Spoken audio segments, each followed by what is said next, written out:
The following is a Dowling Catholic sports presentation on Iowa Catholic Radio. Our coverage of Dowling Catholic High School sports is underwritten by Ashworth Vision Clinic, Construction Professionals, Dental Associates, the Catholic Tuition Organization, Mercy One, and Skeffington's Formal Wear. Thank you for supporting Dowling Catholic sports on Iowa Catholic Radio. And a pleasant good evening, and welcome to the Ankeny Centennial Gym. It's Dowling Catholic and Ankeny Centennial tonight here on the Iowa Catholic Radio Network. Mark Amadale alongside Jimmy Cataldo as we get set for the final week of the girls and boys being together. Double headers, Jimmy, in the final week for the regular season for the Dowling and Ankeny Centennial girls. Regional start next week, and brackets come out tomorrow.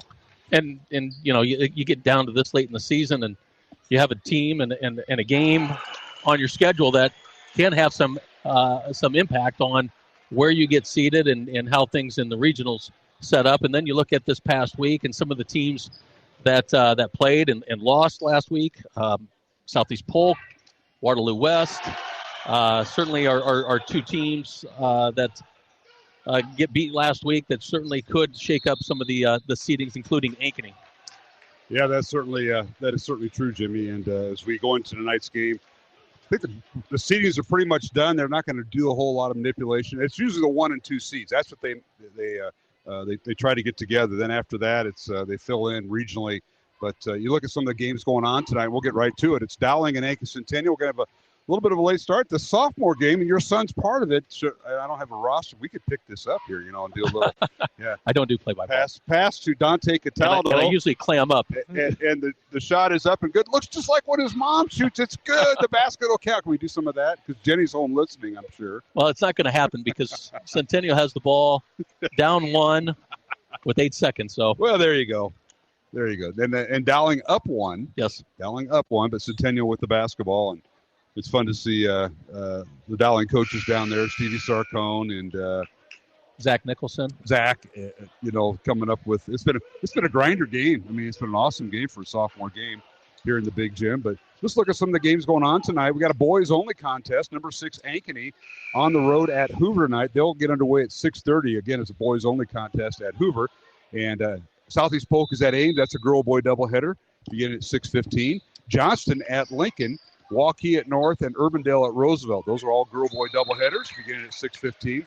Girls-only game tonight, the Valley Tigers travel to Marshalltown. That'll be a 7:45 tip in the girls-only contest. And the boys-only contest, Waukee Northwest at Des Moines East, and that'll be a 7:45 tip. So, again, we were just talking about the girls and their regionals. And, Jimmy, as you know, brackets come out tomorrow, but teams are just playing, and if you look at Ankeny tonight, you're going to see one of their players, Scott DeYoung, has some illness going through. That thing called the stomach flu. Now we're back to normal flu-like symptoms instead of what we've been going through with COVID. Dowling's going to be missing 1 or 2 players on the boys' side tonight, and we'll talk more about that later. So illness could affect a lot of things, and Kennedy White, the starting center for Ankeny and Ankeny Centennial, and the transfer from Ames may not play tonight. She's in street clothes right now, so dealing with that here as we go to the postseason. Well, it's certainly interesting that's happening because I had Kennedy White as somebody who I think could have given Emma Gipple a little bit of issues down in the block, standing 6'1", certainly 7 rebounds a game and then scoring 10 points a game, and that's a big void when if you lose her, then who do you have inside for rebounds? Sure. But I will give you this. One of the finer coaches in Central Iowa is Scott DeYoung. Have a lot of respect for him and the things that he's done in his career, and he will certainly have his team ready to go, whomever is able to dress and play. No question about that. He's done a tremendous job at Ankeny. You look at his career wins.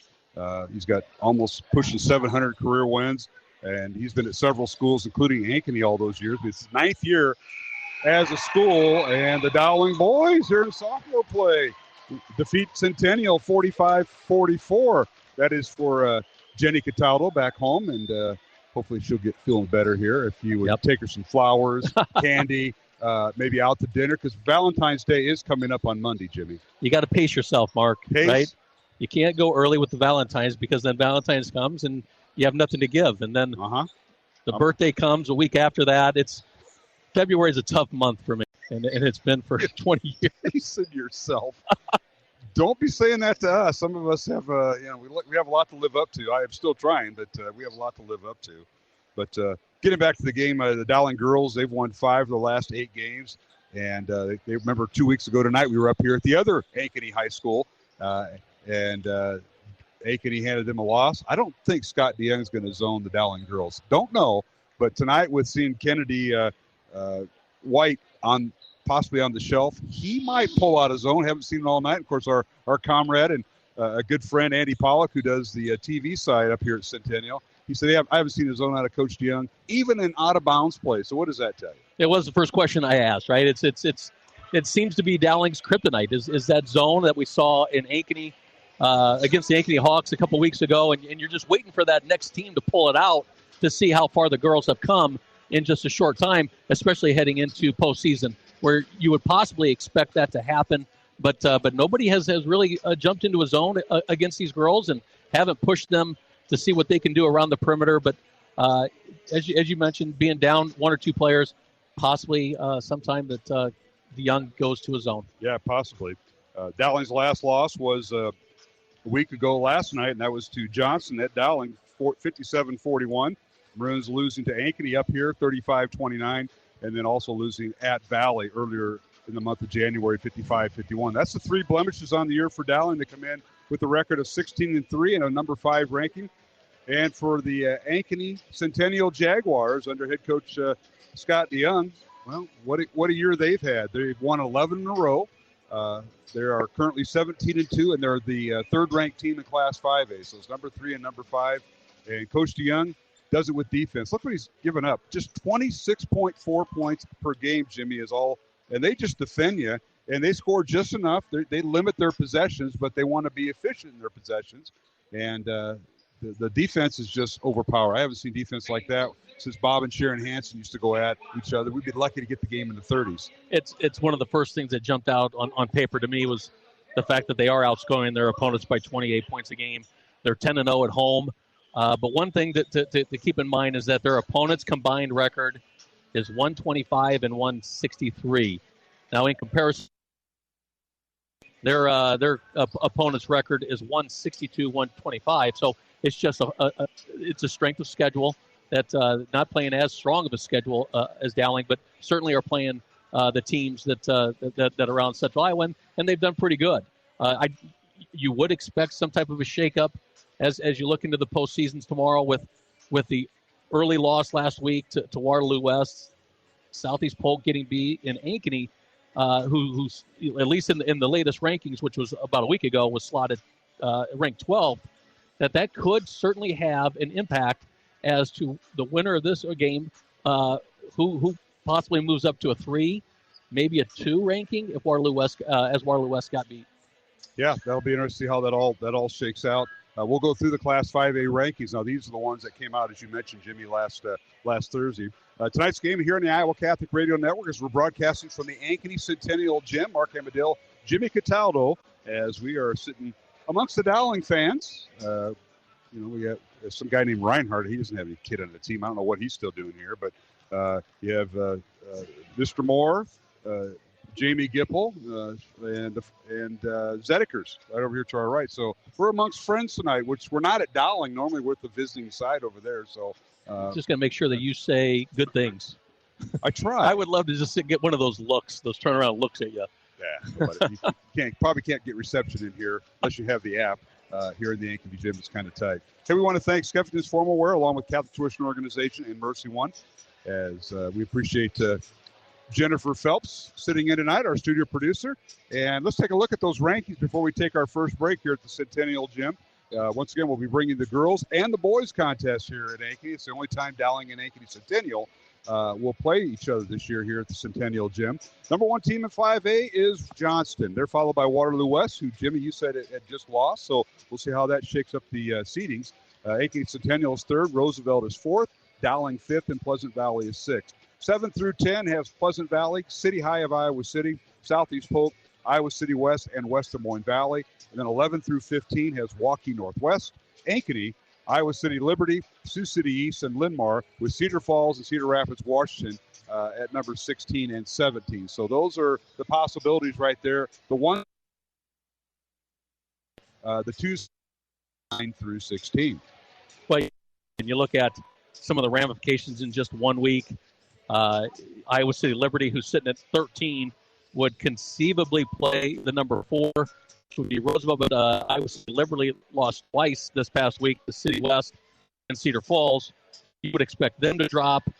You would also expect possibly Ankeny to drop 1 or 2, losing to Johnson, which, that's a good opponent. That's that's what you would call as a good loss. So they probably wouldn't drop too far. But it would be interesting where Southeast Polk's, how far they drop. Currently 11-8. They're sitting at number 8 as of earlier in the week. You would expect that they would probably drop somewhere in that 12, 13, 14 spot, which would line up somebody like Ankeny, Centennial, Roosevelt, or Dowling in the regionals. And that would be a more likely a regional final matchup. Regional final. Yeah, there'll be a play-in game, and there'll be the games on Saturday. Looking at our schedule this week, our next broadcast will be this Friday night at the Johnston Gym.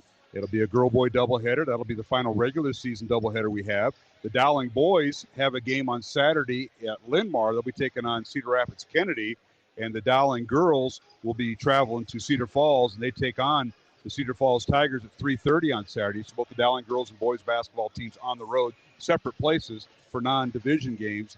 And then the Dowling boys have one regular season game left. That'll be next Thursday, a week from this Thursday, hosting Des Moines East. We will not carry that, as we'll go right into the Saturday semifinal with the Dowling girls, whoever they're matched up with tomorrow. So that's kind of a preview. We'll have more on that information Friday night against Johnson. So let's take a break here on the pregame show. It's Dowling on the road tonight at Ankeny Centennial High School. Pretty good crowd for a Tuesday night, showing up for the top 5 matchup in the girls' game. Number 5 Dowling and number 3 Ankeny Centennial. Team's warming up now. We'll tip off here in about less than 10 minutes, so we'll take a break here on the Iowa Catholic Radio Network. Support for Iowa Catholic Radio is provided by Ashworth Vision Clinic. Complete eye exams, contact lenses, glasses, glaucoma testing, and pre- and post-operative care. 515-440-4610. AshworthVision.com. Support for Iowa Catholic Radio is provided by Construction Professionals. Construction Professionals does remodeling and new construction. Construction Professionals is a Catholic family business built on a strong foundation. CPCustomHomes.com. Thank you, Construction Professionals, for supporting Iowa Catholic Radio. Support for Iowa Catholic Radio is provided by Dental Associates, addressing your smile needs and dreams. 515-225-6742. Des Moines-DentalAssociates.com. Thank you, Dental Associates, for your support of Iowa Catholic Radio. Support for Iowa Catholic Radio comes from Mercy One, your expert circle of personalized care for all your health needs. With more care locations than anyone, your best life is their one purpose. Find your doctor at mercyone.org.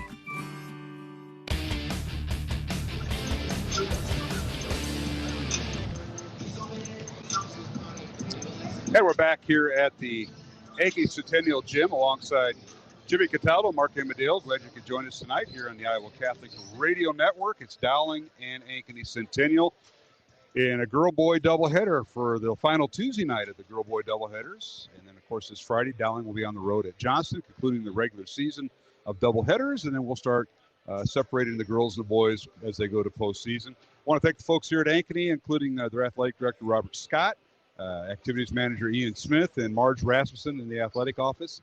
And, of course, all the coaches tonight, Scott DeYoung for Ankeny Centennial and Bob Fontana, the boys coach there. And, of course, we'll have Clay Thielking on at halftime of the girls' game, previewing the Dowling boys' game. And, Jimmy, we can do that a little bit because we got extra time.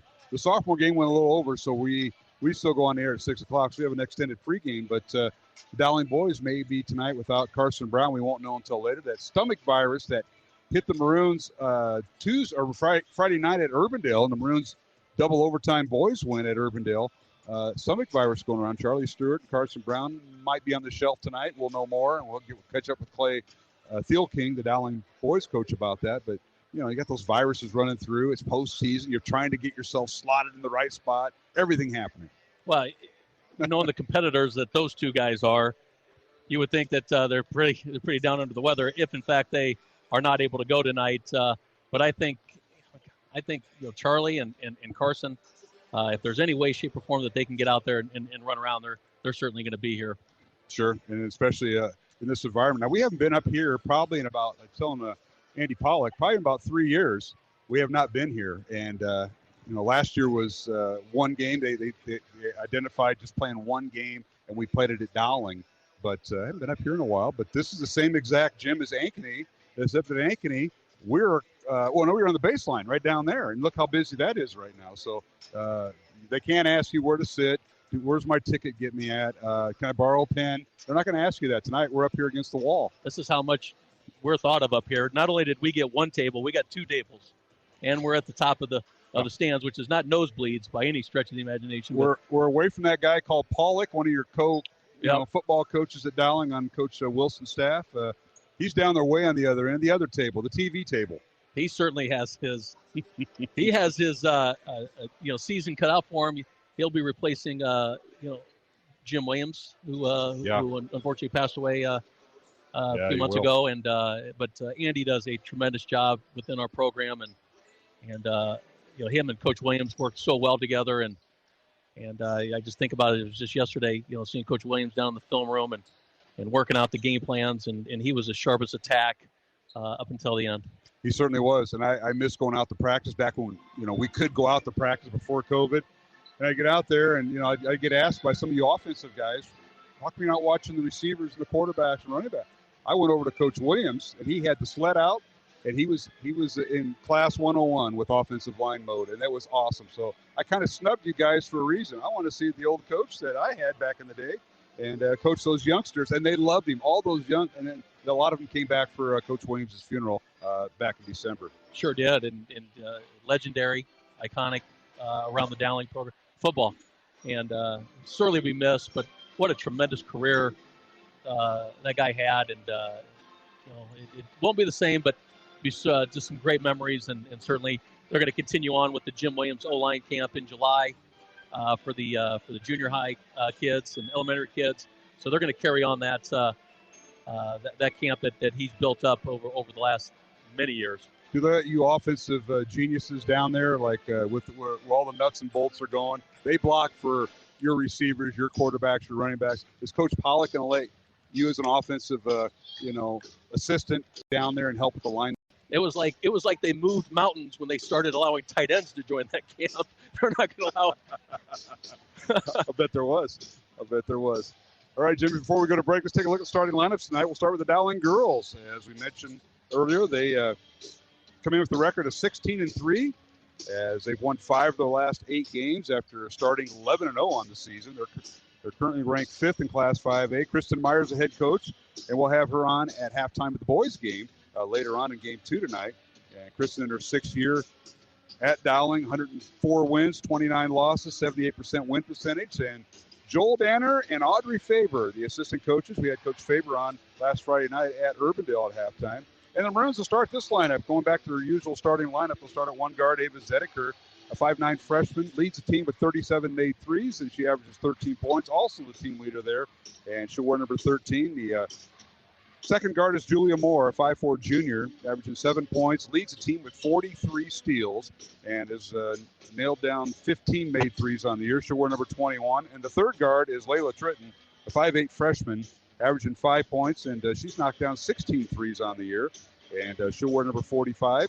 At one forward will be Lauren Frericks, a 5'10" junior, averaging 6.5 points, and she's knocked down 18 threes on the year. She'll wear number 25. And at center, the young lady who's tied for the lead in Class 5A now in rebounding, that's Emma Gipple, who set the Dowling record here 2 weeks ago tonight at Ankeny.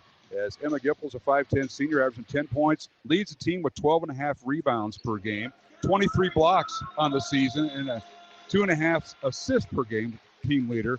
And Emma will wear number 23. So again, it'll be Zedeker, Moore, Tritton, along with Frericks and Gipple for Dowling, who comes in averaging 52 points on offense. They give up 37.7 points on defense. And now for the Ankeny Centennial Jaguars. The head coach is Scott Young, and Scott is in his 33rd year of coaching overall, his 9th year at Centennial as they darken the gym. And they will start at point guard Avery Porter, 5'6" junior, averaging 6.5 points, leads the team with 2.5 assists. Porter, or number 10. The second guard is McKenna Clark, a 5'7" junior, averaging 6 points and has 36 steals on the year. She'll wear number 11. The third guard is Ellie Street. Street, a 5'10" senior, averaging 5 points and leads the team in blocks with 7. She'll wear number 40. And the fourth guard is Cleo Murray, 5'8" senior, averaging 14.5 points, leads the team with 31 made threes. She'll wear number 25. And at center was scheduled to be Kennedy White, the transfer from Ames. Kennedy, a 6'1" junior, averaging 10 points, leads the team with averaging 7 rebounds and has 6 blocks. But she is in street clothes. We'll see if she gets introduced. Coach DeYoung is assisted by Dave Runchie. Rachel Hinder-Smith, Andy Finn, and Denny Albertson, the Hall of Famer, are on his coaching staff. And the Jaguars, Jimmy, averaging just under 55 points, but give up just 26.4 points on the year. And scoring might be at a premium tonight between the two teams that are leading the CIML in defense. Well, you said it best, that Scott DeYoung's teams are going to guard you. They're going to guard you to a point where I don't think the Maroons have seen the type of defense that will come against them tonight. But I think they have some good ball handlers, and they're handling it well. Some things that come off the charts is you look at Ankeny Centennials, they have a total of 211 steals on the year. I mean, that's an incredible amount as team steals. And so it's going to come down to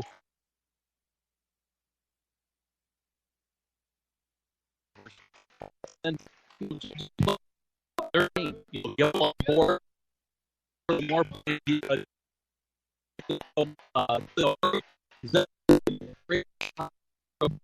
Heller, Prairie, and Tripp sitting in those corner threes. Heller coming off the bench. We'll take a break, and we'll come back with the talk between Angel and top here. First, Ryan Dr. Alongside Jimmy Talbot, I'm Mark McHale, Phelps, studio producer, and we'll be back with the talk to this here on the Radio Network. This is a Young Catholic Minute. I don't believe in hell. A loving God wouldn't send anybody to such a place. You're right. A loving God wouldn't do that. But he's not going to force anyone to go to heaven either. If you dislike a certain relative and they knew it, is it loving of them to be around every chance they got? No. If they really loved you, they'd let you decide if you wanted to be around them or not. It's the same thing with God. He loves us, but won't force us to love him back, because true love can't be forced. God gives us our lives on earth as a way to choose if we want to love him and spend eternity with him in heaven, or if we want to reject him and live apart from him in hell. So how do we know how to love God? Pray for guidance and grace, follow the commandments in the church, seek the truth, and let it lead you right to heaven.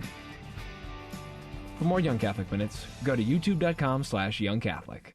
Hi, this is Dr. Dan Ryan, president of Dowling Catholic High School, and welcome to another season of exciting Dowling High School basketball. We are proud to be partners with Iowa Catholic Radio, not only broadcasting basketball, but also being partners in preparing Christ-centered leaders for life.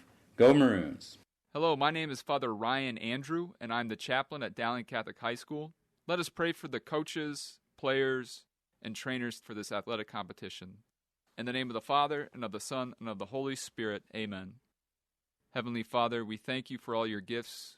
We ask you to bless all those involved in this athletic competition tonight. We ask that you keep them safe, and that they all show good sportsmanship. We ask this through Christ our Lord, amen. All holy men and women, pray for us. In the name of the Father, and of the Son, and of the Holy Spirit, amen. What is the best gift ever? Giving a Catholic education is at the top of my list. Your contribution to CTO helps families send their children to our Catholic schools who otherwise could not afford it. In giving to CTO, you receive the best tax credits ever. Pledge or donate online at ctoiowa.org. The bottom line, it's for the kids and their future. Support for Iowa Catholic Radio is provided by Skeffington's Formal Wear, in business since 1951, with locations in Des Moines, West Des Moines, Coralville, and Ankeny. Skeffington's Formal Wear, fitting you for life celebrations. Online at skeffingtons.com. Support for Iowa Catholic Radio is... This is Dale Ahlquist with a Chesterton Minute. Have you ever heard the expression, free love? Do you know what it means? It means false love. True love does not want to be free. It wants to bind itself. It wants to give everything and forever. It wants to make a vow, a promise that it will keep. G.K. Chesterton says the man who makes a vow makes an appointment with himself at some distant time or place. The question is, will he keep the vow? That's the adventure. The perils and the punishment must be real. If I bet, I must be made to pay, or there's no poetry in betting. If I challenge, I must be made to fight, or there's no poetry in challenging. And if I vow to be faithful, I must be cursed when I'm unfaithful, or there's no fun in vowing. Want more than a minute? Chesterton.org. Did you know you have a choice in your child's education? Smaller class sizes, dedicated teachers, a sense of community, and a caring learning environment, whether it's in the classroom or at home. Diocese of Des Moines Catholic Schools deliver the best value in education, and we offer tuition assistance to help you afford it. Learn more about how the Catholic schools in the Des Moines Diocese might be the right choice for your child. Visit dmdiocese.org/schools. I thought you said we were going clubbing for our anniversary. Oh, we are. Ah, yes. Here it is. The phone. Right. For the Challenger Club. Do we need a reservation? There's no reason to have reservations about helping Iowa Catholic Radio. Are they DJing or something? It's the soundtrack to holiness. And the Challenger Club helps by challenging other Iowa Catholic Radio listeners to give during the Carathon. Great. Just one more question. Yeah? What about our anniversary? Oh, call 515-223-1150 to join the Challenger Club today. Dowling Catholic! Dowling Catholic! Yeah!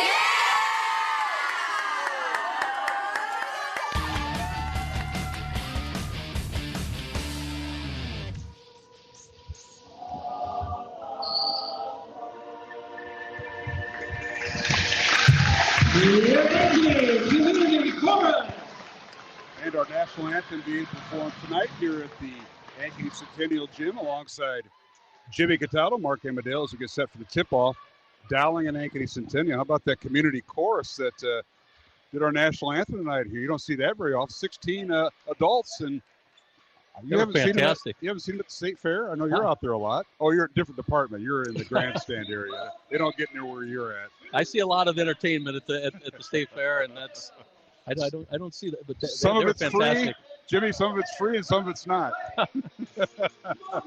All right, it's Dowling and Ankeny Centennial. The Maroons will start back to their usual start. They've had an alternate lineup with some of the teams they played, and they will go with Ava Zedeker, Julia Moore, Emma Gipple, along with Layla Trenton, and Lauren Frericks, 5 on the floor for Dowling Catholic. And for the Jaguars, yes, the big question's been answered. Kennedy White will play. She's been battling the illness, we'll just call it that. And glad to see her in the lineup. Don't know how long she'll go. We'll watch that matchup, as Kennedy is a 6'1" junior transfer from Ames from last year, averaging 10.7 rebounds. So she is their 5th starter.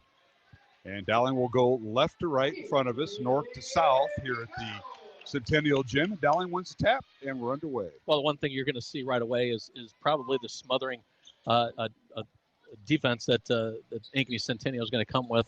Not going to switch on too many ball screens, moving their feet and just try to overplay the basketball.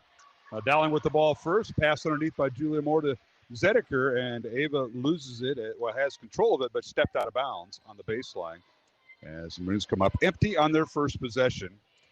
Now the Centennial Jaguars in the front court. This is McKenna Clark, their point guard. They lob it inside, and a shot up and good, and they get it right to Kennedy White, isolated with Emma Gipple. White got out far enough to post up Emma, and nice lob pass into her, and has plenty of room to finish her layup basket. Dowling with the basketball. Here's Frerichs coming off a ball screen. Goes to the right side. Double team. Shot up. Too strong. Rebound. Gipple. Offensive board already. Emma gets underneath the Frerichs. Her shot up and no good. And body contact with the post player White and a foul on her. And so Kennedy picks up her first foul. And Frerichs to the right. To the line, rather. And, Emma Gipple keeping the ball alive on missed shots. And that's going to be critical to the success for the Maroons tonight is on poor shots, is finding some offensive rebounds and getting the easy second shots. Certainly with the overplaying with Ankeny Centennial opens up backdoor cuts that you may see throughout the game and the quickness that the Maroons do have. Frerichs missed both free throws, loose ball, and now Zediker ties up. And they're going to give it to Dowling as she tied up White over there. They chase it down on the far sideline. You don't see a missed rebound off a free throw go that far, but that's what happened, and Zediker kept the possession alive.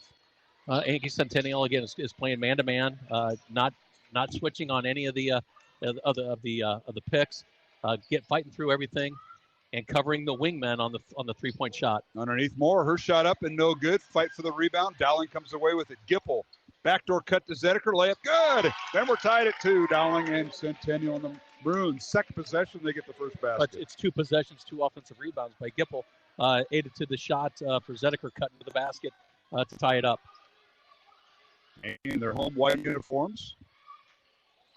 Dowling in their road maroon uniforms with white numbers and trim. And underneath, a shot blocked.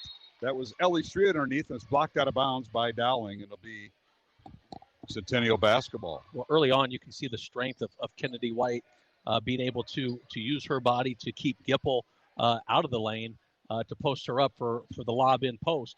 And so that could be an issue with Emma if she gets pushed too far away from the basket for those lob in passes. Ellie Street and Avery Porter were their leading more experienced players coming back this year. Then the move in by White has made the Centennial team a top 5 team throughout the year. Here's Clark with it. Gets it over in the corner to Porter.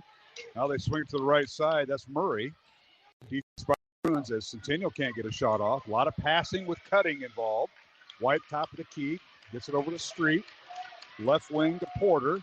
Avery works the left side. Can't dribble drive, and Ankeny will start over between the circles. It's great patience, and that's what you expect with Coach DeYoung's teams is that they don't panic. They're very, very patient for the cuts, looking for that pristine, high-percentage shot.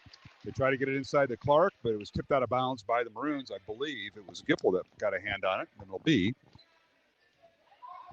Centennial basketball. Our officials tonight, Chad Shellmeyer, Jeff Osborne, and Dante Terry. Underneath, a shot off the glass. Good. That's Avery Porter with the basket.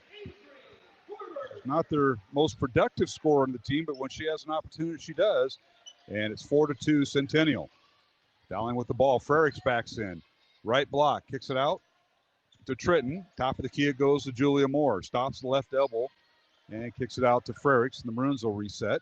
Lauren backs in the lane. Shot up off the back iron and rolls around. No good. Rebound Centennial. Jaguars off and running. Here's Street in the front court. Waits for her teammates. Now leaves it to Porter. And the Jags will run their offense against Dowling's man-to-man. Centennial going right to left or south to north here at the Jaguar Gym. Mark Amadale, Jimmy Cataldo tonight here in the Iowa Catholic Radio Network. Dowling switching all picks as well, fighting through everything to stay man-to-man right now. And they're doing a great job keeping in front of their ball handlers. Here's Street with it between the circles, guarded by Tritton. Underneath, Street in the lane. Her shot up, no good. Fight for the rebound. And Zediker tips it over to Julia Moore. Dowling with it. With 4:20 left to go first quarter, 4-2 Jaguars. Moore underneath, and now she loses the ball. As it was to away, and I think it was Porter that tipped it into the hands of her teammate. And here comes Centennial. Jags in the front court. There's Clark off the right side. No good rebound down. Gipple once again. This time a defensive board for Emma. She's getting position and to keep White out off the boards is going to be a big task for her, and she's doing a pretty good job at it early. Yeah, quite a bit of a height differential. 6'1", and now corner 3. No good by Moore, and a loose ball foul called on Dowling. And let's see who they get. Tritton.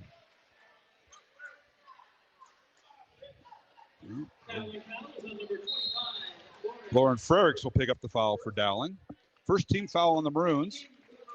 One on Centennial with 3:49 remaining, first quarter. And Frericks will sit down. And Heller is in for Dowling on their rotation. Marin Heller, a 5'4" freshman, averaging 6.5 points. And now they work it inside. Left block, shot off the glass, good. And that is Cleo Murray. They do such a good job of getting position for the feed-in pass. And that certainly can be a challenge for the Maroons if they're going to continue to get bodied at the block because the Ankeny Centennials certainly having their way getting position. 6-2 Centennial. This is their largest lead of 4. Backdoor cut by Dowling. Reverse layup by Moore is no good. And the rebound, Kennedy White and Centennial. Now, Cleo Murray last year, Jimmy, she came back after an ACL tear and played her first games about this time last year. So she's got just a full year under her belt following the ACL, MCL tear, and leads the team with 41 steals. Now, underneath, the shot off the glass, no good by Murray. All tossed around and picked up by Moore. 2 chances there for Murray, but Dowling comes away with it. Here's Zedeker in the front court to Moore. Julia sizes up Ankeny's defense, which remains man-to-man. And now a long 3 by Zedeker. Good! Ava Zedeker, top of the key for 3, and it's 6-5. Now Dowling. Defense at Ankeny Centennial is expected to play throughout, and you're seeing it in the first quarter. Ava Zedeker going to have to hit some of those shots around the key. Right now, Centennial's taking away that corner 3-point shot that oftentimes hit and doing a good job on that kick-out pass. Here's Clark with the ball. Down the lane she goes with the shot left hand. Good over Gibble. And Clark with her first 2 points. With 2 minutes to play over Dowling. In the front court here, Zedeker, who's guarded by Ellie Street. The line to Frel. Marin goes to the right side, travels with the basketball.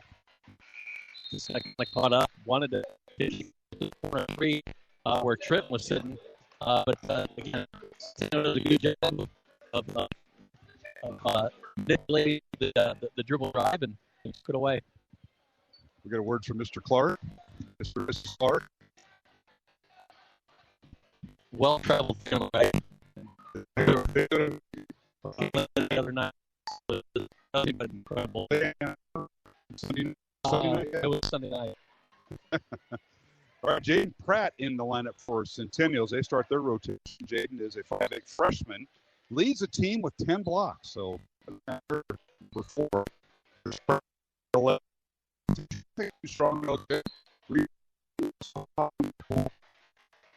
and foul of the second team ball on Dowling with a minute 15 remaining.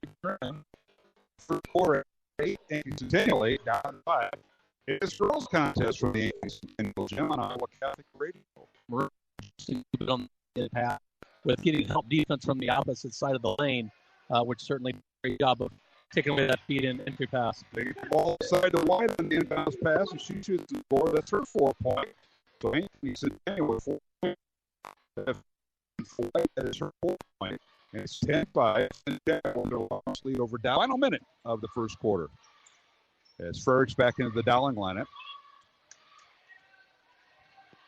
Well, Gippel's looking around. She's looking for a set play, and nothing's being called. And that's one of the things that I know Coach Danner and Coach Meyer harp on is communication. Communication is so critical, especially in a tight ball game, that everybody knows what they're supposed to be doing and where they're supposed to go to set up good shots and good defensive plays. So Frericks comes back in that last dead ball, and Tritton is out now. Maroons now holding the ball, 30 seconds. Guarding the ball is Ellie Street. Now in the lane, Zedeker, pull-up jumper, good. Right inside the lane, found the seam, and I think Ellie Street thought she was going to hold the ball for the final shot. We talked about Zedeker being able to create shots for herself tonight, and she's certainly finding ways to the basket, and nice, easy runner in the middle of the lane. 10-7. Ankeny Centennial over Dowling. 10 seconds to play here in the first quarter, and a whistle and a foul on Dowling on the offensive end of Centennial, and that is on Julia Moore. That's her first. So the Maroons with 3 team fouls, Centennial with 1, as White comes out, the 6'1" junior for Centennial. And they go with a smaller lineup here, more guard-oriented lineup. With the basketball is Clark, and she travels with the basketball. Right before the shot. 5 seconds left, so the Maroons have to go the full court, and Ankeny Centennial, Jimmy, will come up with full court pressure. Well, they're going to make sure that they don't roll the ball in. They're going to have to take it the length of the court to get in a shot. They get it to Zediker at half court, 4 seconds. Reverses her dribble left side, and now whistling a foul with 0.3 of a second. Not a bad foul, really. And it'll be Dowling basketball side out. Very smart foul by Centennial, knowing that they're only sitting on one team foul in the first quarter. Making sure that they're not going to foul on the shot, foul on the dribble. Now the Maroons have 0.3 seconds left. It's almost impossible to score unless you're tipping it in, and that won't happen. So we come to the end of the first quarter with the score. Dowling Catholic and Ankeny Centennial. Centennial 10, Dowling Catholic 7, alongside Jimmy Cataldo, Mark Amadale, and Jennifer Phelps is our studio producer. Back with the second quarter in 1 minute from the Jaguar Gym here in Ankeny on Iowa Catholic Radio. 60 Seconds with Archbishop Fulton J. Sheen. Our Blessed Lord considered the 3 possible forms of church government. The democratic would be one in which a majority vote decides, in which everyone has an entirely different opinion of what is to be. The aristocratic is an appeal not so much to the majority or to the masses, but rather an appeal to an aristocracy, a House of Parliament, a Senate, a Congress, a House of Lords. And the theocratic is one in which God chooses one man as he chose Abraham and Isaac and Jacob and Moses, and guides and protects and directs this man. Peter holds the primacy not only of honor, but also of jurisdiction over the church. He is the vicar of Christ. He is the first pontiff. He is the first pope. The people you know and trust are on EWTN.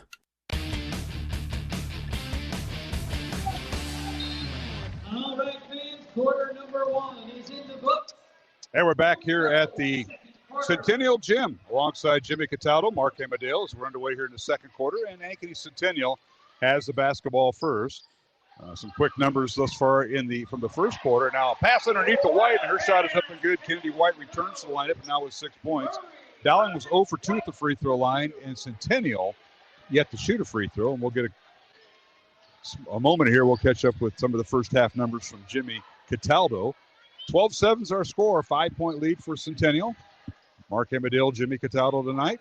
We'll bring you game 1 of our 2 games, and now corner 3 up and no good. Ball slapped in the backcourt, and here is Zediker with it as Centennial couldn't track it down there, Jimmy. Long rebound shot off the corner 3 by Zediker. Gets her own rebound in the front court, or backcourt, and setting up a new play. All right, here's Heller with it. It's Heller, Moore, Zediker, the 3 guards, and Heller gets loose. Little individual move there against Ava Martin, who's in there for Centennial, a 5'4" freshman, so freshman against freshman, and Heller with her first basket. It's 12-9, Centennial by 3. And in the front court, reverse the ball right side, Jake Pratt. So Pratt and Martin, 2 subs for Coach Scott DeYoung in the lineup right now. Here's Pratt, and once again, about down the lane to the big center, and a timeout called by Dowling. It's 14-9 Centennial. 30-second break. We'll keep it here, Jimmy. Last two possessions, Centennial did a great job penetrating to the basket. Both Murray on previous possession and then Pratt on this possession, as Emma Gipple comes across to help out on the dribble drive, leaving Kennedy White on the other block. Centennial's find that easy bounce pass for easy layups 2 times in a row for Kennedy White. White with 8 points, leads all scorers tonight. And then Ankeny Centennial with Avery Porter, McKenna Clark, and Cleo Murray with 2 points each for Dowling. Their leading scorer is Ava Zediker with 7 points. 2 points from Erin Heller off the bench, and Lauren Frerichs had the first chance to shoot that, and she went over 2 at the free throw line. So we got some numbers. As you look at the first quarter, 2 of 7 from the field, 28%, 1 of 3 from 3, 50%, 5 total rebounds and 3 turnovers. Now underneath, Centennial inbounds player shot up and no good. Fight for the rebound. The ball taken out of Zediker's hand. Martin had it. Now a long 3 coming up and no good by Cleo Murray, and rebound Dowling and Gipple. Here's 6:10 remaining here in the second quarter. I want to thank Ashworth Vision Clinic, Construction Professionals, and Dental Associates for supporting our broadcast all season long here on the Iowa Catholic Radio Network. Heller with it. Heller in down the lane. He's in the corner for Zediker for 3, right corner off the mark, no good. And rebound Gipple boxes out her opponent. Now spins in a lane, left-handed scoop shot, no good. And a rebound, Pratt and Centennial. She just sees the ball so well coming off the basket, either if it's a weak side rebound or a short shot on the strong side. Gipple just seems to find a way to track down those offensive rebounds. All right, Martin had it, almost lost it for Centennial. Now they reverse the ball right side, and that is Murray, and now switches over, a skip pass to the left side to Ava Martin, and she shoots and scores. And for Martin, that is her fifth three of the year. Little used the reserve and came up big for Coach Dean. That's what happens when you help defense on the backside. The skip pass goes to the open Centennial player on the wing, and has good spacing to hit down a 3-point shot. So now whistle and a foul called on Centennial as Dowling advanced the ball across half court. Avery Porter picks up her first foul. And we're tied at 3 each in fouls here in the first half with Dowling and Centennial. Zedeker inbounds the ball to Gipple. Right side to Tritton, who's back in. Layla Tritton, another freshman for the Maroons. Julia Moore in there. In the lane, Zedeker. Lisa for Tritton, top of the key. Dowling will work the left side. Here's Moore. Works the right side. Down the right block. They ISO her in the lane. Turnaround shot up. No good. Was it partially blocked? And it was. Out of bounds to Dowling underneath. Julia gets such great position with her strength down the left. But taking it to the left side, she certainly had something to the right. Very well scouted out Centennial team on Julia Moore taking away her left. Zedeker inbounds the ball to Gipple to Heller with Tritton and Gipple and Moore. Round 5 on the floor for Dowling. 17-9. Centennial, they lead by 8. Now Heller picks up a dribble and nearly a 5-second call and gets to Zedeker. You can see defensively Centennial just overplaying the passing lanes. Here's Street going against Zedeker in the lane. Street shot no good. As Gipple with another offensive board. Tritton for 3, top of the key, in and out, no good. And the rebound out to Pratt and Centennial. So the shooting remains cold for Dowling. The Maroons is going to have to be ready to shoot the ball because Centennial plays so good defense in the paint that they do have some open shots around the perimeter. Got to have their feet set. And the Jags inside, and a shot up and good. As a little scoop shot by the Jags goes through. Everything's falling for Ankeny, and that is Street with her first basket. Now down underneath the shot, no good. And the ball goes out of bounds, and they're going to give a foul on Centennial, looks like here. Again, Gipple had the position to get the rebound, and as she was pulling it in, got fouled by Pratt. Her second likely going to, and she is going to the bench in the first half. Pratt came off the bench, 5'8" freshman. Coach DeYoung has 5 freshmen on his team. Dowling with the ball. Now Gipple loses her balance and hits the floor. And the other way we go with Clark on the steal. McKenna gets in the court over to Murray. Now corner 3, no good by Ellis. Ball tapped around, and Dowling comes away with it with Tritton. Leaves it for Julia Moore. 3.5 minutes remaining here in the second quarter. And now a steal. Steal by Porter. Moore comes back, and now Porter hits the deck. And foul on Julia. With a turnover, and then came back and then committed the foul. That's her second. Well, Centennial's taking away Julia's left hand, and if you watched her over the course of the season, she's very strong with drive to her left. You can mix it up a little bit to her right, and she has an open lane in the middle. But it's something that she's not comfortable doing. It is for all right, Porter will try out for Centennial. And let's see who checked in. Martin's back in. She is Ava Martin. So it's Martin along with the Cleveland Murray. They play catch on the perimeter. Now Murray leaves it for Street for 3. Good. Right corner. Ellie Street with her 5th point. All in the second quarter. And the lead now has stretched to 13 for Centennial over Dowling Catholic. 22-9 with 3 minutes left here in the first half. Runs in the front court. Here is Zedeker as Centennial guarding everybody beyond the 3-point arc. Playing a little 3-guard lead. Dowling backs it in against Frericks. With back it in against McKenna Clark. Now leaves Heller. Now in the corner to Tritton. Won't shoot 3. They post up Heller on the left block. She's double teamed. 2:30 remaining here in the first half. Now a corner 3 by Frericks is no good, and we got a loose ball foul on White. Battling Gipple. Battling Gipple down the middle, and that's been a battle throughout the entire first half. They just got kind of tangled up, and Emma ended up having the better position on the offensive side and was held on Kennedy White, her second. So Dowling will inbound the ball. Dowling will inbound the ball. They get it to Emma Gipple, who's guarded by Murray. Now in the circles. Zedeker guarded by Ellie Street. Man-to-man defense, that's all Centennial has used tonight. Now in the corner goes to Frericks. Backs in, left block, spins, whirls. Off-balance shot, no good. And a rebound, Centennial and McKenna Clark. They just force you into bad shots. You think you have the open lane and you're using your body, and then they force you into bad shots. And that's what happened to Lauren Frericks, trying to take it one-on-one into the middle of the lane and got forced into a bad situation. Now Murray gets in the lane and at the last minute gets it to Kennedy White and it goes off White's leg out of bounds to Dowling. They've run that play 3 or 4 times in the first half with success, except that time. As we approach the 2-minute mark of the first half, Dowling will inbound the ball, trailing 22-9. Full court pressure at Centennial. It's Heller, Zedeker, Frericks, Tritton, and Gipple, the 5 and the 4 for Dowling. Here's Gipple, who's guarded by Cleo. Here's Heller with the ball. Heller finds a seam, shoots the layup. Good. That's the first basket in quite a while for Dowling, and it came off the bench. Comes Heller with her 4 points. Not too many open dribble drives, and Heller found one of the very few this half, but ran in there very, very clean and nice, easy layup. Now on the baseline, a shot no good by McKenna Clark from the left side. Rebound Dowling and Gipple. Zedeker with it in the front court to Heller. Won't shoot the 3 in transition. Now waits for Gipple to get into her spot on the left block. Here, dribble drives down, kicks in the corner to Tritton.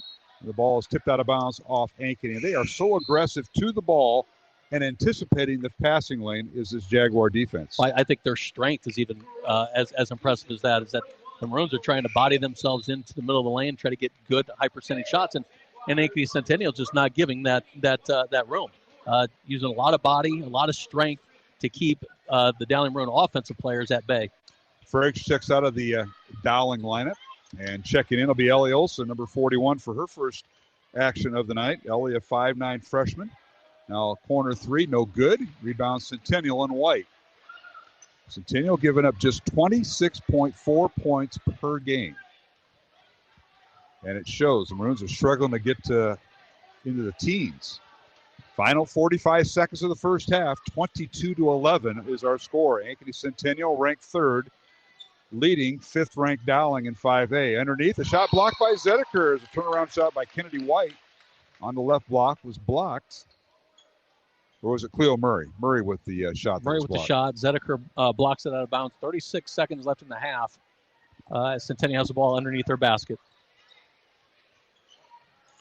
Jaguars inbound the ball. We got a holding foul on Dowling.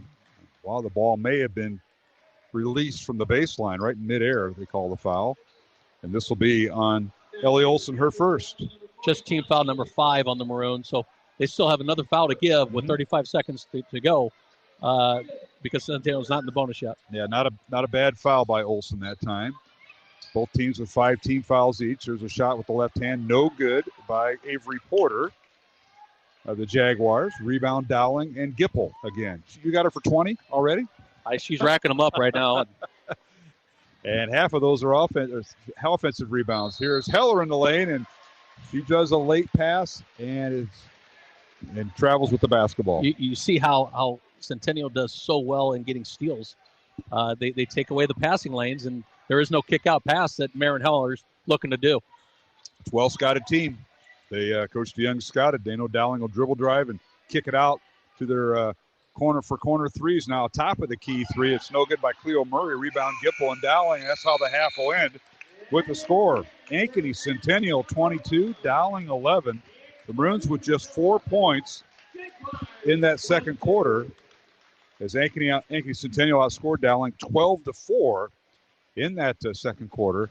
And the Jaguars lead at 22-11. We're going to thank Skeffington's Formal Wear along with the Catholic Tuition Organization and Mercy One supporting our broadcast tonight here on the Iowa Catholic Radio Network. Alongside Jimmy Cataldo, Mark Amadale will be back. We'll have some of the first half scoring and catch up with our halftime guests as Clay Thielking will join us. The Dowling boys coach will preview the Dowling boys game with Centennial. Following these messages from the Centennial gym, again, our halftime score, Ankeny Centennial 22, Dowling 11, here on the Iowa Catholic Radio Network. Thought of the Day with Monsignor Frank Bagnano.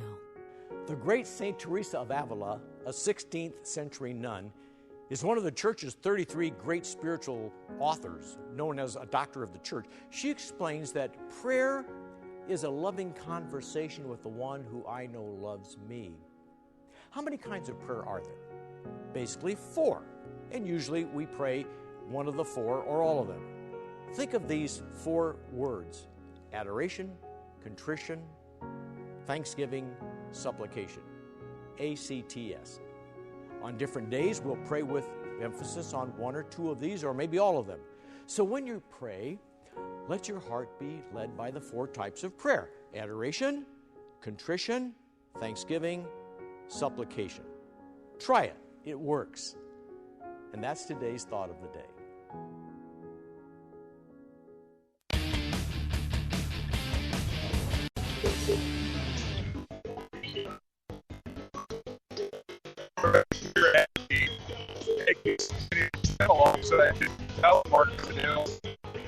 Halftime, and it's Ankeny Centennial lead Dowling Catholic 22-11 in the top 5 girls matchup. And alongside Jimmy Calvin, Mark Himadale, and along more of the press row, and that is Cliff Duking, the Dowling boys coach. I'd like to start things up here, Coach. Sorry, I wish I had a chair for you, but that whole time, that 4th quarter league was last. Welcome. I know you're coming off a great experience, double overtime Friday night. I can't celebrate, but we heard in the post-game show, Coach Deveni, the flu bug, the stomach virus making its way through the Dowling boys program. And that may affect you tonight, but what a week it was. No wins over someone and double overtime over Urbandale on Friday night. So that'd be a pretty good weekend and preparing for a tough matchup with Coach Fontana and the Jags this year. Yeah, it was a great week. 2 out of 3, so that's a good week for us. And another challenge ahead, obviously, all on the road. And tonight is going to be tough. These guys are good. They're well coached. They're big. They're physical. They can shoot it. They're playing well. And it's a tough place to play. So big challenge for us. Anxious to see how our guys respond. Yeah, they have homecoming. They have senior recognition, kind of like homecoming. Senior recognition tonight between games, so they'll do all of that. So your game will be delayed. I'm sure you were told that. But Coach Thielking, talk about the matchup tonight, and more importantly, let's talk about your team. What's the health like? We juggled the lineups here in the last 4 or 5 games, and it's worked. And talk about what we can expect tonight and the health of the team. Yeah, we're struggling a bit in that area. Carson won't be with us tonight with the stomach bug. Charlie's here. I don't know how much he'll be able to give us. He's still hurting from the same thing. So it is what it is. Every team's dealing with stuff this time of year. And you got to look at it as an opportunity for other guys to step up and contribute and gain some experience that will help us as we move into the postseason. And that's how you have to look at it, as next man up. And we're anxious to see who fills in and makes plays for us. Going off of a double overtime win Friday night and keeping your find another team in Centennial. The overall season, and you say you show the beginning trying to find what is your team about, where you try to learn from everybody, and it's not how you start, but it's how you're finishing. And so talk a little about where your team is at this point, as the postseason is right around the corner after another week and a half. I feel really good. We got to get beyond this health thing, with these guys, and we will. It's better that it hits now than 2 weeks from now. But I still think we have a lot of room for growth, a lot of room for improvement. Other than the stomach stuff, we're healthy. Practices are much shorter and lighter. The 3 games this week is a bit of a concern. it's a lot of court time for these guys, and so you just, all that stuff's out of your control. You can just control what you can control, and hope nothing disastrous happens as we enter the postseason. I feel good about where we're at, guys. And I think when it really counts, we'll be back to full strength, and I do like where we're at. So with Charlie, Carson being down with the flu tonight, and then Charlie, may be able to go talk about some of those guys who are going to get that opportunity to step in and fill those roles. Yep. So Colin Clark will start in Carson's spot. He does a lot of good things. Really high IQ, defends really well, and I think the way we match up with these guys, that's a good thing for us. Jack Odie, will be called into action more tonight.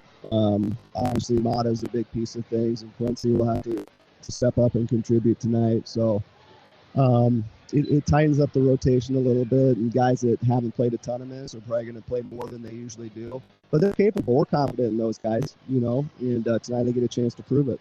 But you get Colin Clark. I agree with you. He's really stepped up in a huge defensive role. You always need that one guy that's going to come off the bench and be that grinder, and that's what I've seen out of Colin Clark. You may want to take a time or two to say, what can your sister give us? Because for crying out loud, she is shooting lights out. Watching her the other night and having somebody like Colin around, I'm sure it's good to see a little bit about that. It is. I have it in class, and actually we talked about it in class a little bit. I mean, she's after Michigan, like a step over the top for it's fun to watch that. But I hope he doesn't pull up in that deep night. If he makes it, let him get away with it.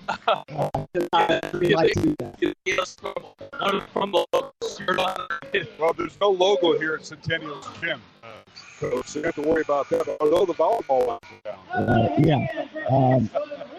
There's a short leash for Colin on that stuff, so listen. I think he'll make a better decision. We're visiting with Clay Filkey, the Dowling boys basketball coach, here at halftime of the girls' game.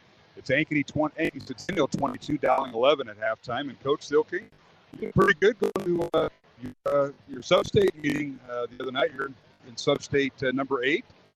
Council Bluffs, Abe Lincoln, Johnston, Norwalk, Dowling, and then Des Moines North and Roosevelt. As I understand, you got the 3 seed, and that's kind of something you were talking about Friday night, hoping to get that. Your record didn't show that, but your strength of schedule and the toughness of your schedule got you that 3 seed. So that means you will host Des Moines North a week from Monday, I believe. Is that right?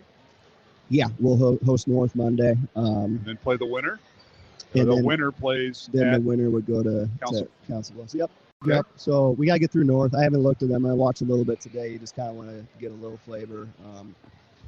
And, it's easy to look ahead. It's easy to project. And in my experience, when you start doing that, you get bit in the butt and you're at home watching the next round. So we'll be prepared, though. You do look ahead and you look at the number 1 and 2 seeds, and they're obviously really good. They are in any of those sub-states, but they're 2 teams that we've seen. We're going to see Johnson again Friday night, so the familiarity there, if we do get past round 1, we feel will really benefit us greatly. And so, we have a chance like everybody else, and I think everybody else is saying the same thing. They feel they have a path to the state tournament. So it's a boring answer, but we'll just take it one day at a time and one game at a time and do our best as those things come to us. Well, I know the 4 guys returning from the squad last year went over to Council Bluffs about mid-February, got a Thursday night win against one of the top 10 teams in the state. So they've played on that floor. They've been in that environment, and that'll happen if you get by North the first round. Yeah, if we do get there, that experience would help. It would help. I mean, it wouldn't hurt. But it's a hornet's nest over there. So I hope we do get to that point and get to experience that and give it what we got. All right. Well, sorry about the news with Carson Brown. Hopefully he gets better. You might be listening or watching. Pollock and Company are next door on the CISN.TV. Don't get too close to them. They'll put you right on. But nonetheless, Coach, I hope Carson gets better. Hope Charlie can go. And I know one thing, the Maroons will give it their all here on a road Tuesday night. We will. Yeah, it'll be a good night. Great atmosphere. So we'll see what happens. All right, Coach. Thanks for joining guys. us. You bet. That's head coach Clay Thielking of Dowling Catholic, and we'll return to the Centennial Gym following these messages. It's Dowling Catholic trailing Centennial 22-11 here at halftime. Back in 1 minute here on the Iowa Catholic Radio Network. Support for Iowa Catholic Radio is provided by Ashworth Vision Clinic. Complete eye exams, contact lenses, glasses, glaucoma testing, and pre- and post-operative care. 515-440-4610. AshworthVision.com. Support for Iowa Catholic Radio is provided by Construction Professionals. Construction Professionals does remodeling and new construction. Construction Professionals is a Catholic family business built on a strong foundation. CPCustomHomes.com. Thank you, Construction Professionals, for supporting Iowa Catholic Radio. Support for Iowa Catholic Radio is provided by Dental Associates, addressing your smile needs and dreams. 515-225-6742. Des Moines-DentalAssociates.com. Thank you, Dental Associates, for your support of Iowa Catholic Radio. Support for Iowa Catholic Radio comes from Mercy One, your expert circle of personalized care for all your health needs. With more care locations than anyone, your best life is their one purpose. Find your doctor at mercyone.org. What do you say we get some noise for the ladies?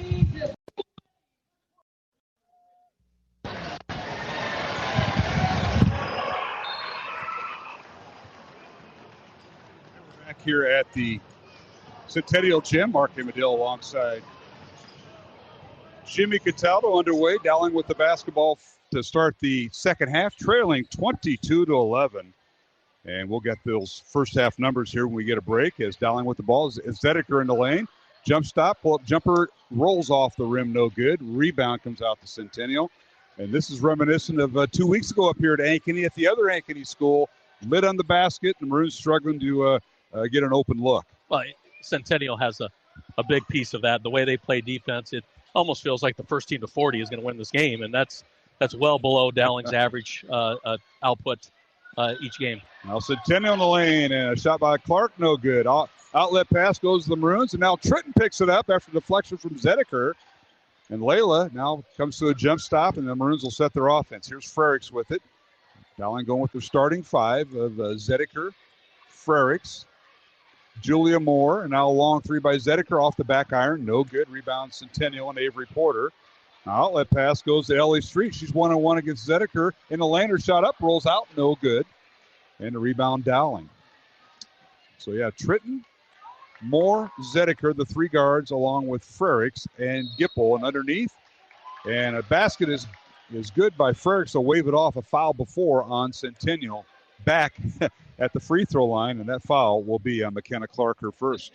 Right now, the Dowling offenses just seem to be, take the defender one-on-one from the top of the key, and if they collapse, find the outside corner three, but nobody's collapsing, so it's just become a one-on-one matchup where Centennial has done a really good job playing man-to-man with the top of the key offensive player. Yeah, they certainly have.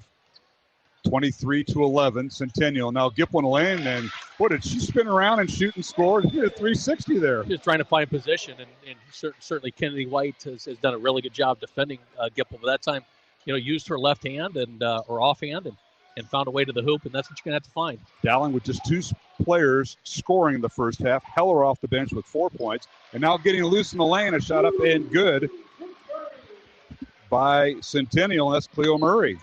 Murray's going to find her points, averaging 14 points a game. You would see and expect her to take off here the second half and get to that average at least. Yeah, she has. Well, she has 4 right now. She had 2 at halftime and hits the basket there. Julia Moore splits the defenders and draws the foul, and she hits the floor hard, but she'll get back up, and 2 free throws coming as the foul is on Centennial and Avery Porter, and that'll be her second. Dowling's leading scorer is Ava Zedeker with 7 points. Julia Moore, Emma Gipple, and Layla Tritton, 3 starters, did not score. Jimmy, you got to look at some of the numbers from the first half. Maroons are shooting 28% from the field, just 4-14, and then 1 of 7 from 3 for just 14%. So pretty poor shooting night for the Maroons. 13 total rebounds, where I had Gipple 9 out of those 13 rebounds in the first half. And then Centennial shooting the ball pretty well from the field, 53%, which is 8 of 15, 33% from the three-point arc, which is 2 of 6. 7 total rebounds and just 2 turnovers, which they handle the ball well. It's a well-coached DeYoung team. Well, Coach DeYoung said, want lower possessions, but efficiency, and you had a great example. 2 turnovers for Centennial in the first half. All right, Jaguars with the basketball. Porter left elbow. Her shot no good. Rebound Zedeker. Ava's Dowling's leading scorer with 7 points. The Maroons are now 2 of 4 at the free throw line for the game. As the ball is tipped out of bounds as Dowling starts their offense. And again, Centennial in the passing lane. And our first substitution in the second half, Layla Tritton checks out, and Marin Heller checking in for Dowling. Centennial's averaging over 10 steals a game throughout the year, and they just find the passing lane. They overplay the defender, and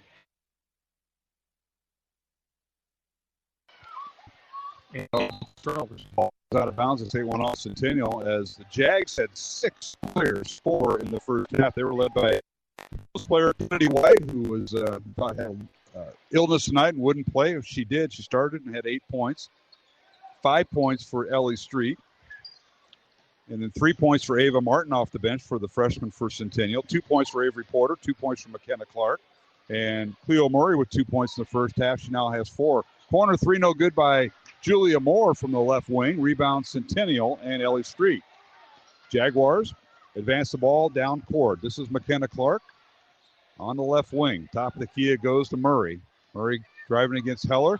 Nice pass underneath to Kennedy White, and the ball is tipped away, but a foul called, I believe, on Dowling. They're going to give it to Centennial. It's a very typical play that Centennial has ran throughout the first half, and doing it again. Dribble drive to one side of the basket as Dowling collapses. Help defense on the other side. They're finding Kennedy White on the opposite block, bounce pass, easy layup that she's been finding throughout the game. So Moore will check out. That is her third foul, and Julia commits her first team foul on Dowling here in the second half, but Julia commits the foul on Tritton back in. Now they run the inbounds play, and a nice little move that time by Ellie Street. Gets the ball on the right block. Her shot is no good and drew the foul. That'll be on Zedeker, her first for Dowling. And to the free throw line, Cleo Murray, young lady who had the ACL, MCL injury last year and returned about almost a year to the date. It'd be a year next week. Return from that injury, was very slow but recovered and did well. It's 25-15 now our score, with the free throw being good. Second free throw good. And Murray with 6 points, as you mentioned, Jimmy, halfway to her point total of 14.5. This is one of those typical games where you see speed versus strength, and right now strength is winning over with Centennial's defense. Maroons are going to have to find certain ways to get to the basket and hopefully set their feet and hit some three-point shots to get back in this game. 26-15, Ankeny Centennial over Dowling. Corner 3 by Tritton, right wing. No good, missed everything. Rebound out to Pratt, who's in there. Jaden Pratt gave Centennial some good minutes off the bench. Pratt and Martin, freshmen off the bench for Centennial, giving Coach DeYoung some good minutes. As we approach the 4-minute mark here, halfway through the third quarter, and Centennial by 11, 26-15. Lob pass underneath to Pratt. Nice job of catching the ball, keeping it alive, and now they work it inside. Left-handed shot no good by McKenna Clark. And the rebound, Gipple and Dowling. Emma brings it all the way down court, stops the right elbow, kicks to Heller. And Marin now pass over to Frericks, who's in there for the Maroons. Frericks, Zedeker, Tritton, and Heller, along with Gipple. Corner 3 by Heller, missed everything. Rebound Dowling, and Frericks finds the loose basketball and scores, and a timeout Dowling. Lauren Frericks with her first 2 points, and we've got a full timeout. We'll take it with them. 3 minutes, 34 seconds remaining here in the third quarter, and it's Ankeny Centennial 26, Dowling Catholic 17. We'll return to the Centennial Gym in 1 minute on Iowa Catholic Radio.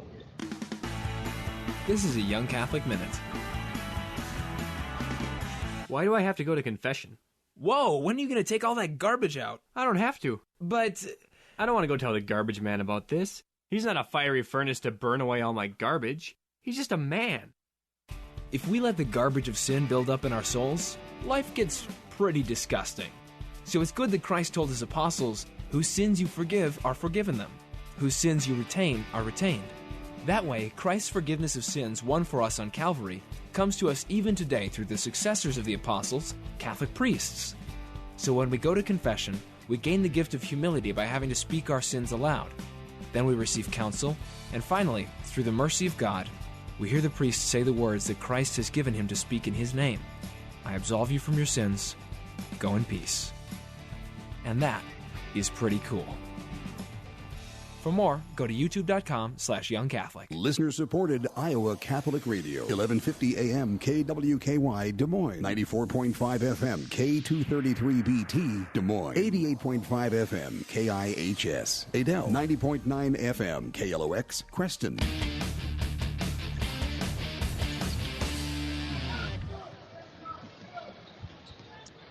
And we're back here at the Ankeny Centennial Gym alongside Jimmy Cataldo, Mark Amadeo, as we're underway here after the Dowling timeout. 3 minutes, 20 seconds remaining. Third quarter, 26-17. Centennial, ranked third in Class 5A, leading the fifth-ranked team in Class 5A, Dowling. Jaguars just being very patient and efficient with just 2 turnovers in that first half. Jags with it. Here's Pratt in the lane. Leaves it for Kennedy White again, and a nice pass by the Centennial guards to their center White, and she scores once again. Kennedy with 10 points. 2 good things are happening there. Centennial's winning over the dribble, and Kennedy White's getting position. So if the pass does come to her, she has great position on the block to put it in, and she's finding that time and time again throughout this game. Well, Tritton was about ready to be called for a over and back, but she was kind of bailed out that time. A foul's on Cleo Murray as she pushed her out of bounds right at half court on the far side of the gym across from us. So Dowling will retain possession. Both teams with 3 team fouls each in the second half. 2:45 remaining in the third quarter. Here's Gipple with it. Backs in against White. Right block, double team. Kicks it out to Tritton. Tritton underneath. And she tried to get it to Heller. And there once again is Ankeny knocking the ball out of bounds. In the passing lane.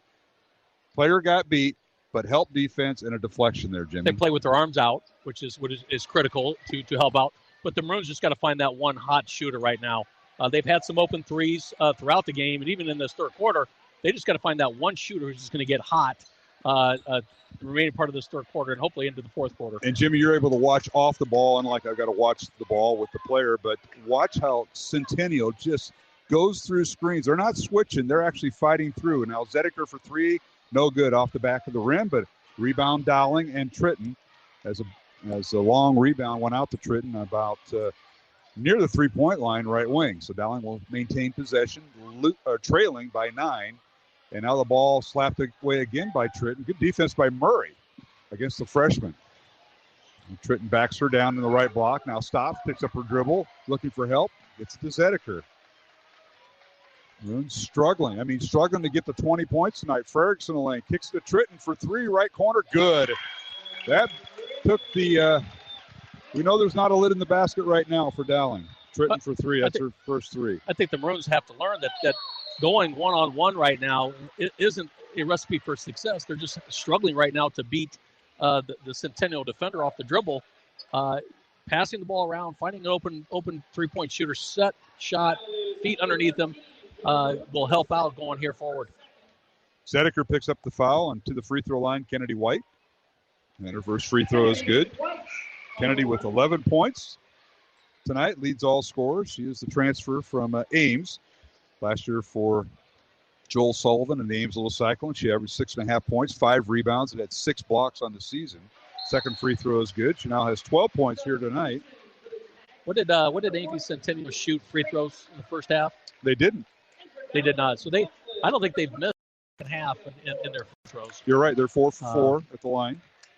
Dowling was 0 for 2 in the first half. They're now 2 for 4 as a pair of free throws by Julia Moore earlier. And our score is 30-20. Centennial by 10. Low-scoring game here at the Jaguar Gym. Julia Moore gets loose underneath her, shot up and rolls off the rim, no good. Rebounds Gipple, and her putback is no good. And a foul called on Jaden Pratt, the 5'8 freshman for Centennial, and Gipple will go to the free throw line. And Gipple would love to have that one back. She had a wide open a layup off the offensive rebound. It just was a little bit hard. Of course, the foul caused a little bit of that, but she's certainly strong enough to put that in. First free throw by Emma is good. She now has 3 points tonight. Tonight's game on the Iowa Catholic Radio Network, brought to you in part by the Catholic Tuition Organization, Skeffington's Formal Wear, and Mercy One. Second free throw good by Gipple. She has 4 points. 30-22. The Jaguars' largest lead tonight has been 13 points. Dowling's cut it to 8. Final minute of the third quarter. And a pretty good Tuesday night crowd here in Ankeny as the Jags now turn the ball over. Pass that time. Porter couldn't handle it. It'll be Dowling basketball. Big possession for the Maroons now. One of the few turnovers that Centennial's had, but Maroons have it cut down to 8. Halftime lead was 11. They cut it to 8 with just under a minute. If they can get a 2-point shot, maybe a 3-point shot here, whole new fourth quarter. Now the ball tipped to the back court as overplaying every pass is Centennial, and that was Murray. Now the pass by Gipple, stolen away by Jaden Pratt all the way down court. Layup too strong, no good. And rebound Moore, and she's fouled. And it'll be Dowling basketball the other way as Cleo Murray tried to dig in and have a tie-up, and she picks up the foul. That's her second. Maroons got away with one there. Emma Gipple, poor pass on the wing and stolen away, but hustled back on defense, manipulated the layup to cause Murray to miss. Dowling with the ball, Heller with it. Dribble drives in the lane, cut off by Pratt. Now dribbles to top of the key, leaves it for Frericks. Lauren looking inside, can't do it. Now goes back inside. Off-balance shot, no good. Rebound Centennial with 10 seconds remaining. And now stolen away by Moore into the hands of Gipple. Emma with it. Down the lane she goes. Kicks it out to Zedeker for 3. Up and no good. Ball slapped around. Frericks with it. And we've come to the end of the third quarter with the score. Ankeny Centennial 30. Dowling Catholic 22. As Dowling outscored Centennial 11-8 in that third quarter. But the Jags lead it 30-22. We will take a break and come back with the fourth quarter in 1 minute, along with Jimmy Cataldo. I'm Mark Amadale from the Ankeny Jaguar Gymnasium here at Ankeny Centennial High School. And we'll return in 1 minute on the Iowa Catholic Radio Network. What is the best gift ever? Giving a Catholic education is at the top of my list. Your contribution to CTO helps families send their children to our Catholic schools who otherwise could not afford it. In giving to CTO, you receive the best tax credits ever. Pledge or donate online at ctoiowa.org. The bottom line, it's for the kids and their future. Support for Iowa Catholic Radio is provided by Skeffington's Formalware, in business since 1951, with locations in Des Moines, West Des Moines, Coralville, and Ankeny. Skeffington's Formalware, fitting you for life celebrations. Online at skeffingtons.com. Support for Iowa Catholic Radio is provided by Golden Rule Heating and Cooling. Since 1999, Golden Rule Heating and Cooling has been supporting customers with their rules to live by: respect, understanding, loyalty, expertise, and service. GoldenRulePHC.com.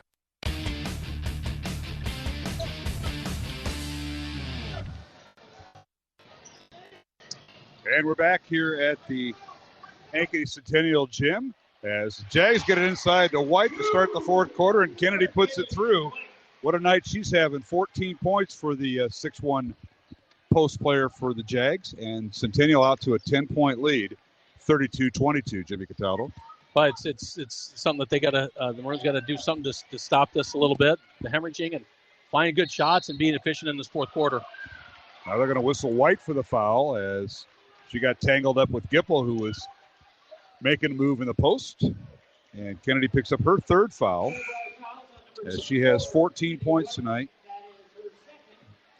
to lead the Jaguars in scoring. She had 8 at halftime, did Kennedy White. Dowling will inbound the ball. It's the 16th foul on Ankeny, 3 on Dowling.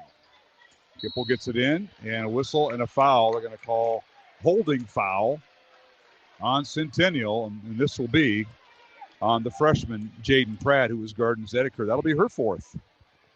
That becomes team foul number 7 for Centennial, 1-1 for the Maroons in the rest of the fourth quarter. Maroons are sitting at just 3 team fouls. So and they can convert. Front of a 1-1, no good by Zedeker. And the rebound out to Centennial, or to Centennial. Zedeker with 7 points has not scored here in the second half. Jags with it. This is Cleo Murray, goes down the right side, an offensive foul on Murray. Great position by Julia Moore, moving her feet on the dribble drive. I don't think Cleo Murray really had intention to take the ball up, just try to create some spacing. But Julia did a nice job getting in front to take the charge. So Murray will check out with 4 fouls, and checking back in is one of the starting guards, McKenna Clark. Very short bench for Coach Scott DeYoung. We've seen Ava Martin and Jaden Pratt, both freshmen, rotate in. We have not seen the senior Ella Becker. That is if he goes 8 deep, she will get in, number 21. And we have not seen her tonight. Full court pressure by Centennial. Zedeker dribbles up the front court on the left side. Gets to Heller. To Moore. Now top of the key to Gipple as she brings Kennedy White out towards the three-point line. See if the Maroons can open up the middle. 32-22 Centennial. Gipple underneath. Little scoop chop in the left hand. Good. The basket will count. And that'll be the 4th foul on Kennedy White, the starting post player for Centennial.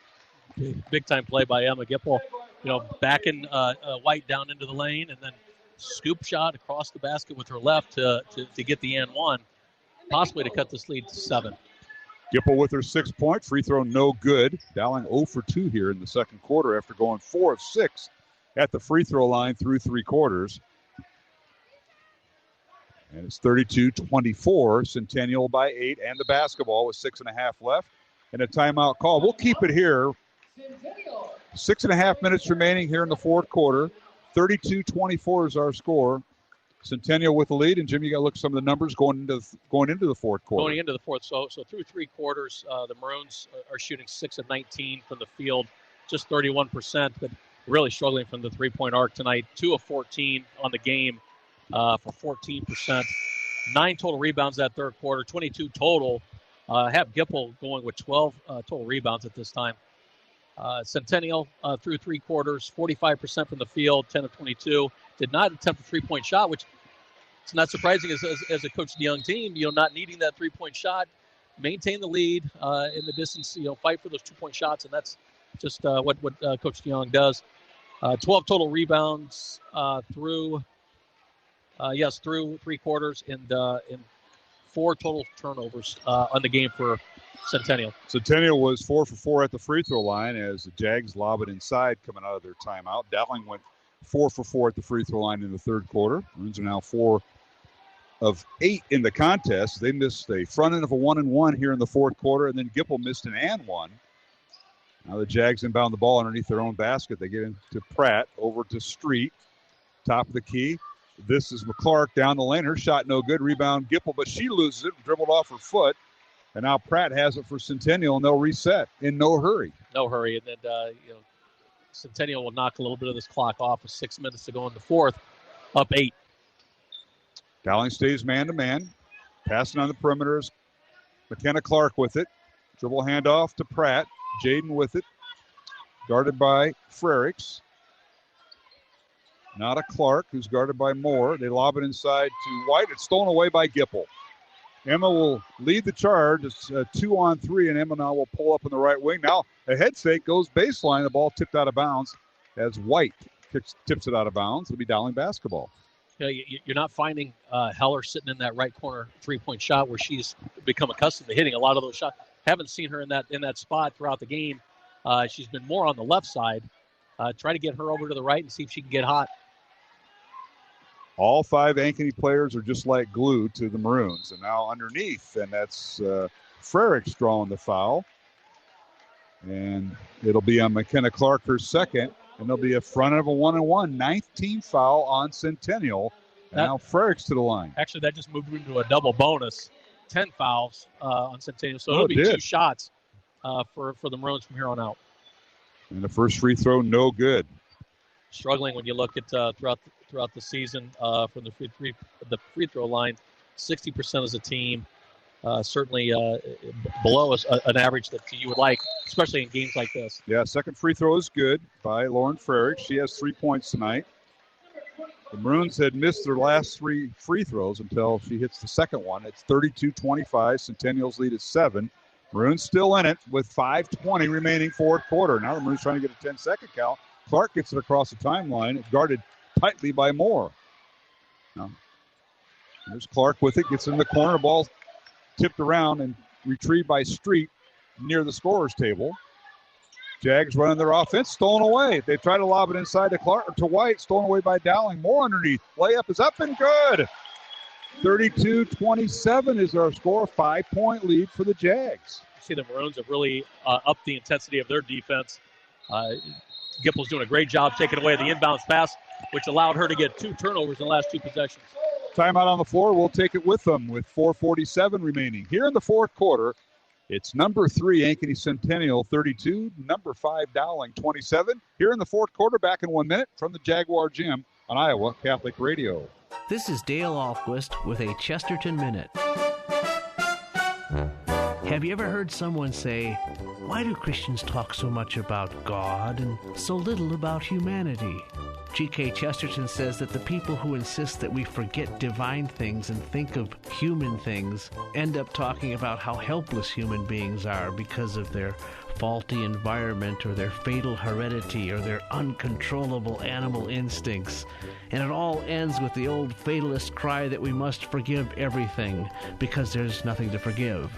But these things are not the human things. These are the subhuman things, the things we share with animals. The human things are exactly what they dismiss as merely divine. The human things are free will, responsibility, authority, and self-denial. The things that are really human are also divine. Want more than a minute? Chesterton.org.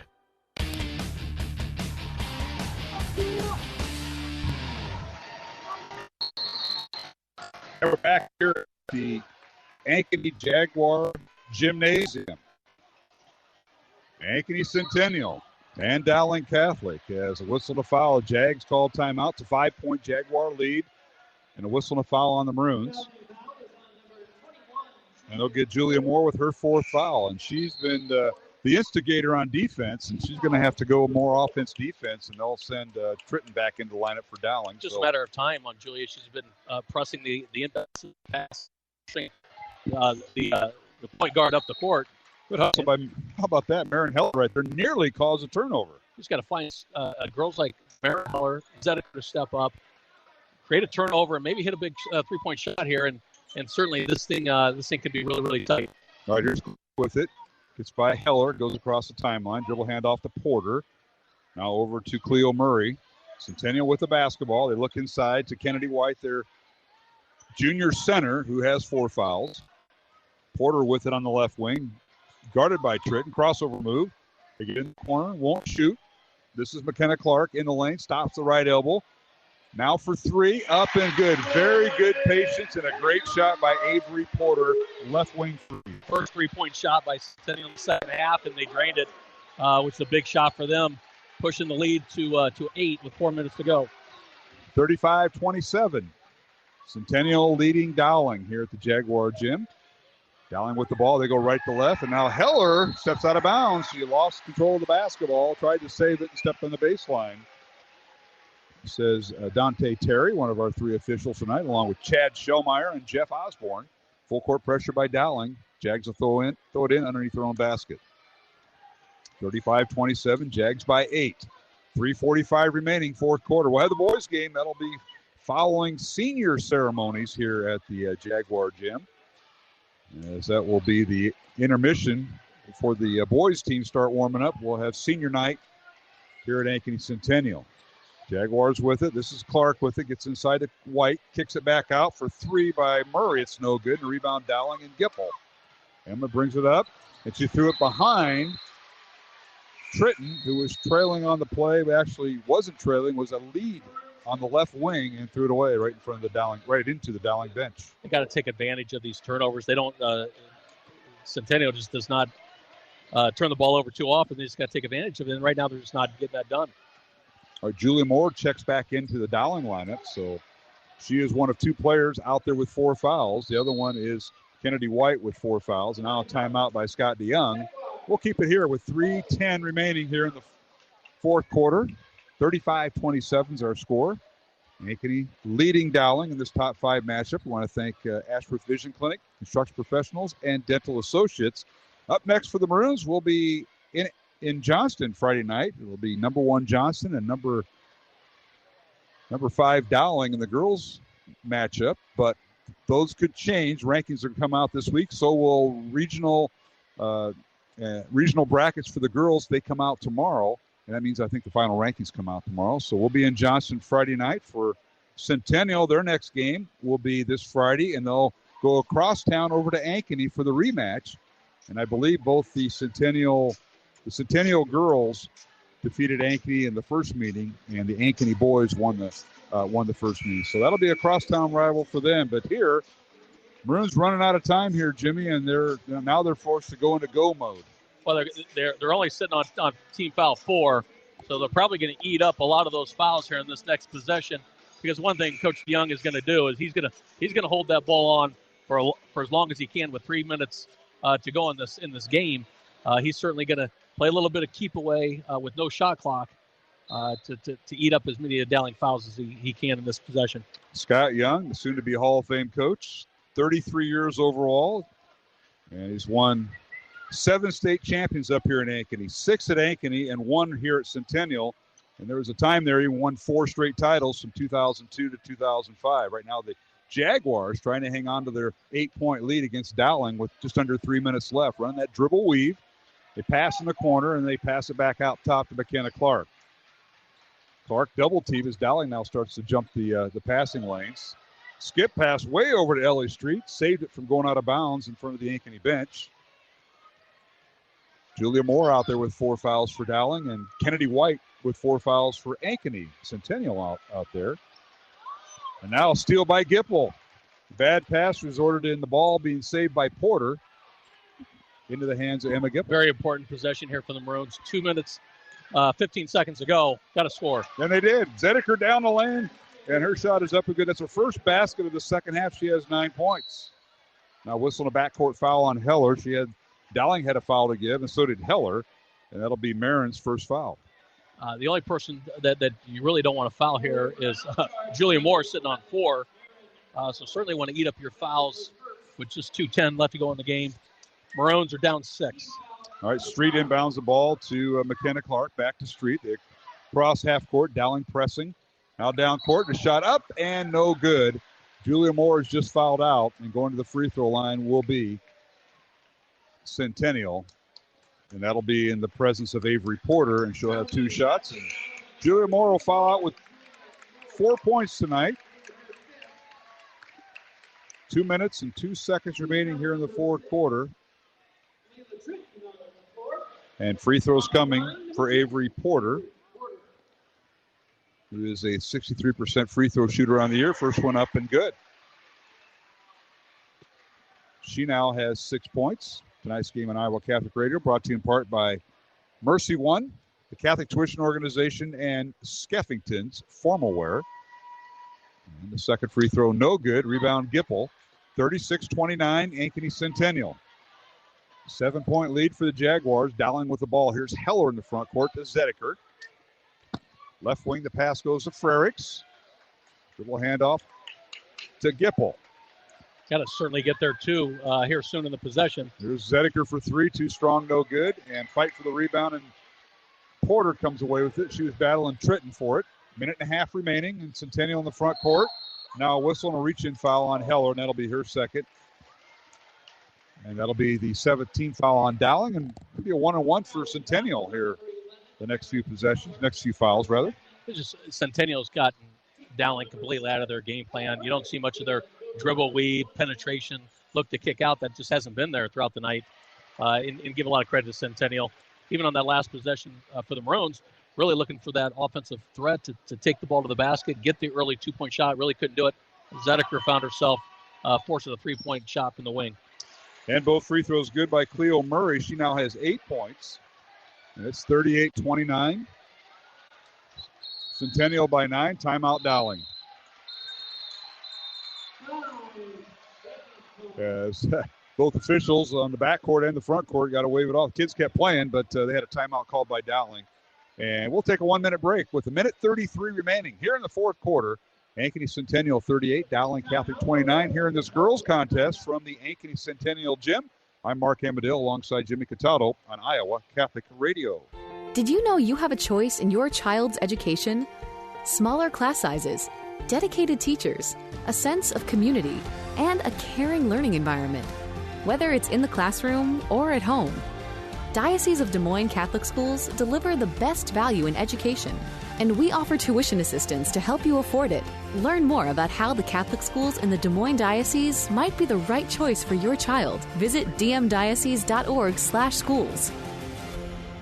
The one who sows bountifully will also reap bountifully. Hi, this is Matt Wilkham, Executive Director for Iowa Catholic Radio. St. Paul's words in 2 Corinthians resonate in a special way for us Iowans, who do our part to sow the seed, knowing in the end exactly who provides the growth. Will you help Iowa Catholic Radio continue to plant the seed of God's Word? Please consider a $30 a month sustaining gift, and tune in to the Spring Carathon starting Monday, February 21st, or donate anytime at iowacatholicradio.com. Thank you.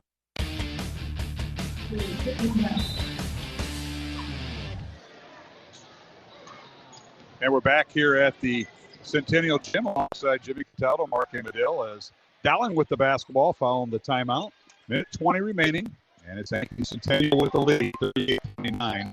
Here's Eller with it, driving underneath, can't get a shot off, kicks it out to Frericks. Lauren with it, drives baseline, cut off, now backs up, double team. Kicks it out to Heller. It's stolen away by Centennial and Avery Porter. A foul on Dowling. That'll stop the clock with 6:04 seconds remaining. And it's be a 1-1 coming up the Jags. Last time we were up here in Ankeny, playing the Ankeny Hawks a week ago, never seen Dowling as sure as they were in the zone defense that Ankeny was playing. But tonight you're just getting smothering man-to-man defense out of Centennial and not allowing Dowling to have any room for open shots here in the entire game, let alone the fourth quarter. And Avery Porter misses the front end of a 1-and-1. She has 6 points tonight. Rebound Dowling. Zedeker has a shot blocked. It was blocked by Ellie Street on the baseline, 10 feet out. Rebound Centennial and a foul on Dowling. This will be 19 foul on the Maroons, so front of a 1-and-1 coming for Centennial. And the whistle to foul on Marin Heller, her third. 51 seconds remaining. Centennial at the free throw line. That'll be Cleo Murray. Free throw good. Cleo perfect tonight. She's 5 for 5 at the line. Has 9 points. Second free throw on its way. Good. 10 points for Murray. Cleo, the young lady, leads the team in steals with 41 coming to the game and had that devastating ACL injury a year ago and came back 1 year at the time. Now Heller underneath, and a shot with the left hand good, and a timeout Dowling. So Marin Heller with her 6 point, and the score is 40-31. Centennial with a 9-point lead with 40 seconds left.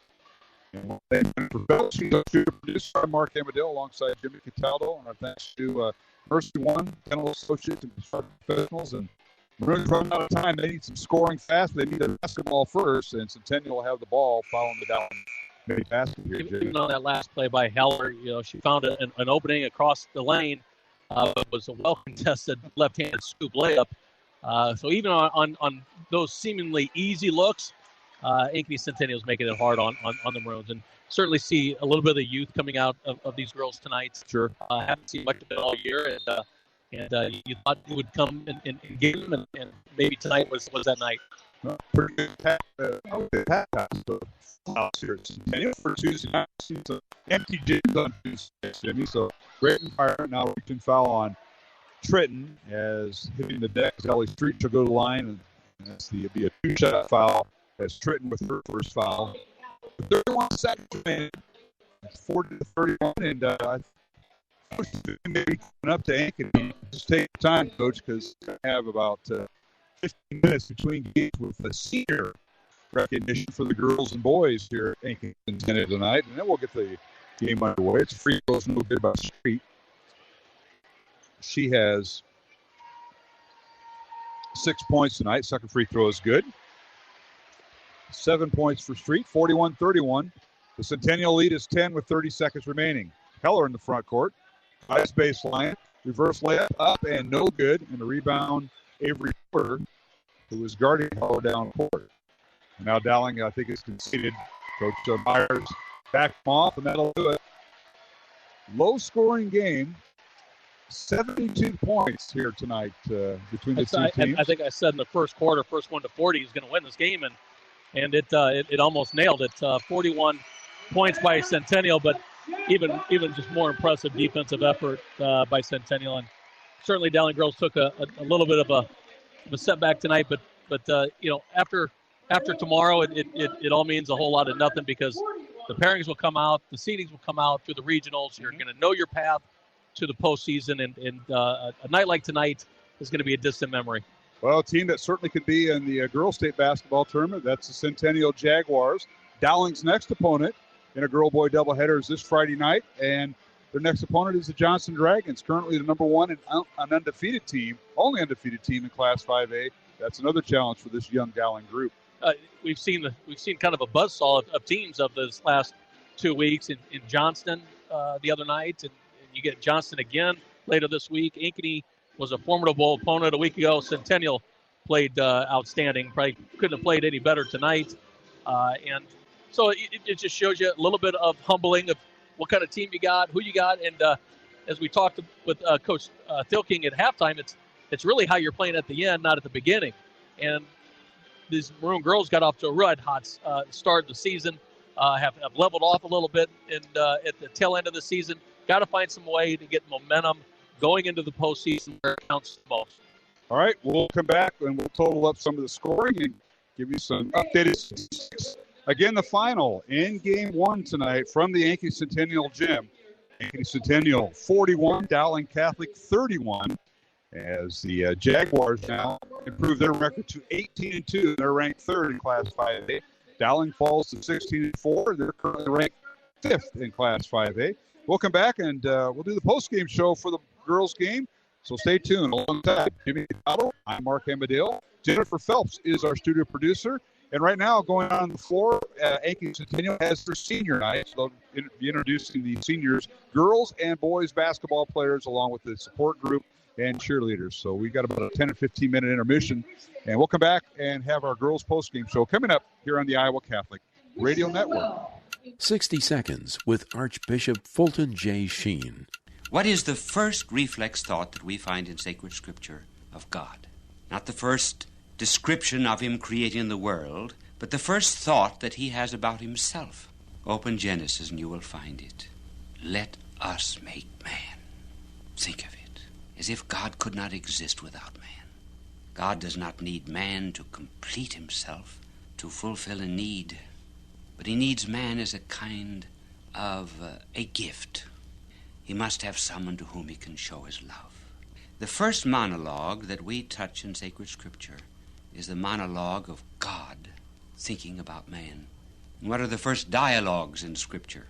The first question in scripture is God saying to man, Adam, where art thou? The people you know and trust are on EWTN.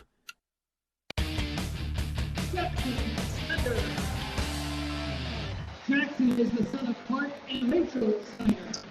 We're back here at the Ankeny Centennial Gym alongside Jimmy Cataldo, Mark Amadale. Game 1 in the books tonight as Ankeny Centennial defeats Dowling Catholic 41-31.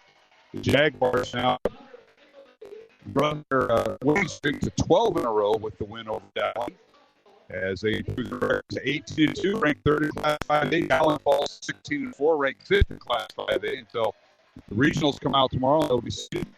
And Jimmy, I got everything totaled but the free throws in the fourth quarter. There was a ton of them, Frank, and so I'll let you take over the field goals, turnovers, and rebounds tonight. Take it away. Maroons for the game go 10 of 24 from the field, 41%. Struggled at the three-point arc, 2 of 15 on the game for 13%, 25 total rebounds, and 10 turnovers. Had Gipple for 15 out of the 25 rebounds, so very productive night on the board for Emma Gipple. Centennial, very consistent, steady, hit their season averages, went 11 of 24 from the field for 45%, 3 of 8 from 3 for 37%, 17 total rebounds, and 8 turnovers. When you look at that fourth quarter, we were just talking about at the break that Centennial shot the ball 4 times in that fourth quarter. They just know how to handle the game when they're up, and certainly didn't force anything throughout. And that's what you would expect for an Ankeny Centennial team cooked by Scott DeYoung. No question about it. I want to remind you, tonight's game was brought to you in part by our good friends at Construction Professionals, Dental Associates, and Mercy One. Take a look at the scoring. We'll start with the visitors from Dowling, again, whose record drops to 16-4 on loss. Dowling had no one in double figures. They were led by Ava Zedeker with 9 points. And Emma Gipple with 6 points. Off the bench, Marion Heller with 6 points for the Maroons. 4 points for Julia Moore, who fouled out with just about 2 minutes remaining in the fourth quarter. 3 points each for Lauren Frericks and for Layla Tritton, as Dowling went 5 of 10 at the free throw line. For Ankeny Centennial, Scott DeYoung, their record improves to 18-2 on the season, as they're ranked third in Class 5A, as we mentioned earlier. They've won now their 12th in a row with the win tonight. And Jags had 2 players in double figures, led by the junior Kennedy White with 14 points, Cleo Murray with 10 points, 6 points for Ellie Street, 6 points for Avery Porter. And then rounding out scoring for Centennial, 3 points for Ava Martin and 2 points for McKenna Clark. The Jaguars went 6 of 9 in the fourth quarter at the free throw line, as they finished 10 of 13 at the line tonight, Jimmy, in the win over Dowling Catholic. Just a well-rounded game by Centennial, and then you look at the rooms and kind of where things kind of great for them is a lot of one-on-one battles at the top of the key, trying to get to the baskets. Centennial's defense off the top was real stellar, which didn't need help defense by Centennial. They were allowed to cover the kick-out passes in the corner, where the Maroons have just made a lot of success throughout the years, hitting those corner three-point shots, where they just didn't have them tonight. Just shot 2 of 15 from the three-point arc, which has been a big recipe for their success throughout the season. But again, the only thing you take away from this game is to understand how you get better. Tomorrow is a whole new day. You start seeing where your path is to the playoffs and to the Wells Fargo, and certainly they're going to put this one away. They have a very formidable opponent in Johnston Friday night, and then finish off the year next week, and then on the road to the regionals and hopefully a berth to the state tournament at Wells Fargo. Yes, indeed, and we'll be there for the doubleheader at the Johnston Gym.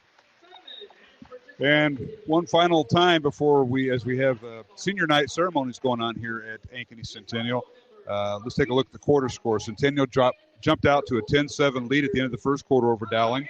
And the Jags outscored Dowling 12-4 in the second quarter. So 22-11 as Jaguars double the score at halftime. Third quarter, Dowling outscored Centennial 11-8 to cut the lead to 8. At one point, they cut it even down to 6, I believe, in the third quarter. Okay. They just could not get it below 6 at that point. Maybe 5. Yeah, I thought it was 5. It was like 32-27 at one point. You're right. And then, so Dowling trailed by 8 going into the fourth quarter, 30-22 to Centennial. And then Centennial in the fourth quarter outscored Dowling 11-9 to win it 41-31. And boy, that's a team that can guard. If I would have to, rank teams, we've seen them all. We've seen Johnston, the number 1 team. We've seen the other Ankeny team who's in the top 15 in 5A. And this Centennial team who's ranked third. This is probably the best defensive team I've seen this year. And that includes Johnston after seeing them once. I would certainly agree with that. The Johnston seemed to have the total package. They had 5 girls that could play in the starting lineup, and then they had 5 girls that could come in, and you didn't know there was any let up. But Johnston seemed to be the total team. You can see why they're the number 1 team, but certainly Ankeny Centennial, when you look at the man-to-man defense that they play, that they can certainly go a long way. And give it a little bit to the Maroons. They showed a little bit of their youth tonight, which they are a very, very young team. We talked about that throughout the month of December. They just didn't play young. Yeah. And tonight it just came out a little bit. They forced a little bit of shots from the three-point arc, couldn't get the ball to the basket where they've been so accustomed to doing, and just frustrated throughout the night. And you learn and you grow and you get a little bit more mature from a game like this. Yeah, you certainly do. Well, Jimmy, we'll talk to you Friday night from the Johnston Gym. That'll end our regular season of broadcasts as we end with the girl-boy doubleheader on Friday. Of course, the Dowling boys, we know they're the 3rd seed in their sub-state. They'll begin postseason action. We'll have their games. It'll be a week from Monday, President's Day. They will open up as they will host Des Moines North at Dowling Gym. That'll be a 7 o'clock tip-off. And the Dowling girls will get their postseason bracket beginning tomorrow, unless they put it up tonight. Could happen, but they will get their postseason bracket tomorrow. And we'll talk more about that Friday at Johnston with the Dowling bracket and how they will be measured in there, with Iowa City West losing, as you mentioned, the second-ranked team. Waterloo West got beat. Waterloo West. Southeast Polk got beat. Ankeny got beat last week. And then Dowling got beat by number 3 Centennial. So be interested to see how they put the I think Dowling will be the number one seed, one of the top 8 seeds, and that's really all you really care about. And I totally agree with that. They're going to find a number 1 seed in a region. It's identifying who's going to be that number 2 team, right? And that's usually the path that you have to take to get down to Wells Fargo, and there's a lot of good number 2 teams out there. So it's you start paying attention on who you could play, who possibly is going to be that matchup. Certainly they got to get through their first round opponent in the regionals, but certainly would set up a number 2 matchup with possibly Southeast Polk for the 3rd time, Ankeny for the 2nd time. There's just so many different matchups that this could happen for the Maroons. All right. Well, Jimmy, appreciate your time. We'll talk to you Friday at Johnston. Looking forward to it. All right, Jimmy Cataldo, my broadcast partner for Game 1. Steve DeVinny is here, and we'll talk to him as we preview Game 2, the boys' game between Ankeny, Centennial, and Dowling, as the boys take the court after the senior night ceremonies here at Centennial Gym. Again, the final. In Game 1, we'll take a break. We'll take a 2-minute break, if you would, Jennifer. A 2-minute break after this out cue here with Ankeny Centennial, a final, defeating Dowling Catholic 41-31 over the Maroons. Dowling falls to 16-4. They're ranked 5th in Class 5A. Centennial improves to 18-2 and ranked 3rd in Class 5A. Ankeny led at halftime 22-11 and wins it here 41-31 over Dowling. Alongside Jimmy Cataldo, I'm Mark Amadale. Steve DeVinny will join me for Game 2, so stay tuned as we take a 2-minute break here on the Iowa Catholic Radio Network. Thought of the Day with Monsignor Frank Bagnano. Most of us plan for the future by investing in a savings account. Jesus also spoke of the importance of storing up treasures in heaven, something we can all do, something that will help us out later, simply by having confidence in God's ever-present love. Whenever we trust His plan for today or tomorrow, we are building up that savings account now for those days ahead that may present real challenges or difficult problems. We build up that account by trusting God in the little things of life. Now, on the sea of calmness and peace, trust Him for His love today, for some relatively simple thing. Then, when the storms of life arise on the sea of life, the savings account of trust will be more than ever enough to help you with clear sail. And that is today's Thought of the Day. Support for Iowa Catholic Radio is provided by Ashworth Vision Clinic. Complete eye exams, contact lenses, glasses, glaucoma testing, and pre- and post-operative care. 515-440-4610. AshworthVision.com. Support for Iowa Catholic Radio is provided by Construction Professionals. Construction Professionals does remodeling and new construction. Construction Professionals is a Catholic family business built on a strong foundation. CPCustomHomes.com. Thank you, Construction Professionals, for supporting Iowa Catholic Radio. Support for Iowa Catholic Radio is provided by Dental Associates, addressing your smile needs and dreams. 515-225-6742. Des Moines-DentalAssociates.com. Thank you, Dental Associates, for your support of Iowa Catholic Radio. Support for Iowa Catholic Radio comes from Mercy One, your expert circle of personalized care for all your health needs. With more care locations than anyone, your best life is their one purpose. Find your doctor at mercyone.org. Listener-supported Iowa Catholic Radio, 1150 AM KWKY Des Moines, 94.5 FM K233BT Des Moines, 88.5 FM KIHS Adel, 90.9 FM KLOX Creston.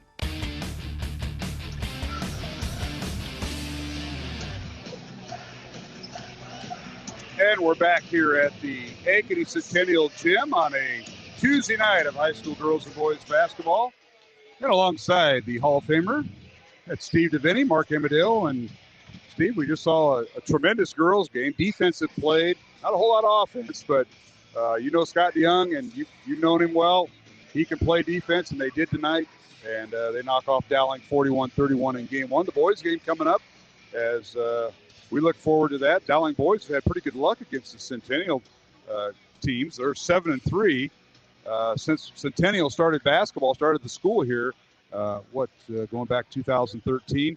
And Dowling's won 7 of the last 8 games against Coach Fontana and the Jaguars. Boy, I didn't realize that, Mark. That's and Bobby had some good teams when the school first opened. He had a really, really good class or two. But that's interesting that the Maroons have had the upper hand in this rivalry.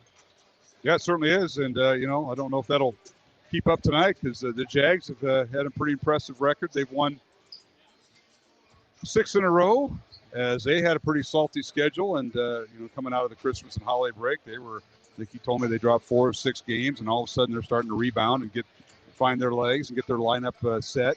The Maroons have won 2 in a row, and those are big because they've had the same. Dowling had one of the toughest schedules in the state, playing some of the toughest teams, and they were rewarded. Yeah, they have a below 500 record. They're 6-11. They're rewarded with a 3 seed, and in their sub-state, and Dowling will play North in the first round of the boys sub-state tournament, and then the winner will travel to Council Bluffs Lincoln, and that's a pretty good seeding. Much like Coach Thiel King told us Friday night, that's kind of what he's hoping for. Yeah, no, I agree with you. I mean, I listened to the interview that you had with Clay on the way up here tonight, and to his point, one game at a time and yada yada. But yeah, but it does line up that if the Maroons play well, they have a chance.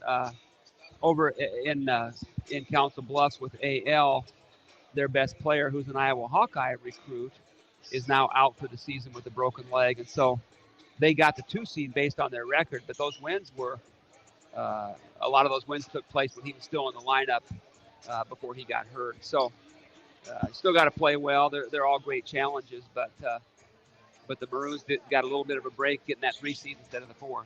Tonight's game on Iowa Catholic Radio as you're listening to the pregame show before the boys' game between Dowling Catholic and Ankeny Centennial.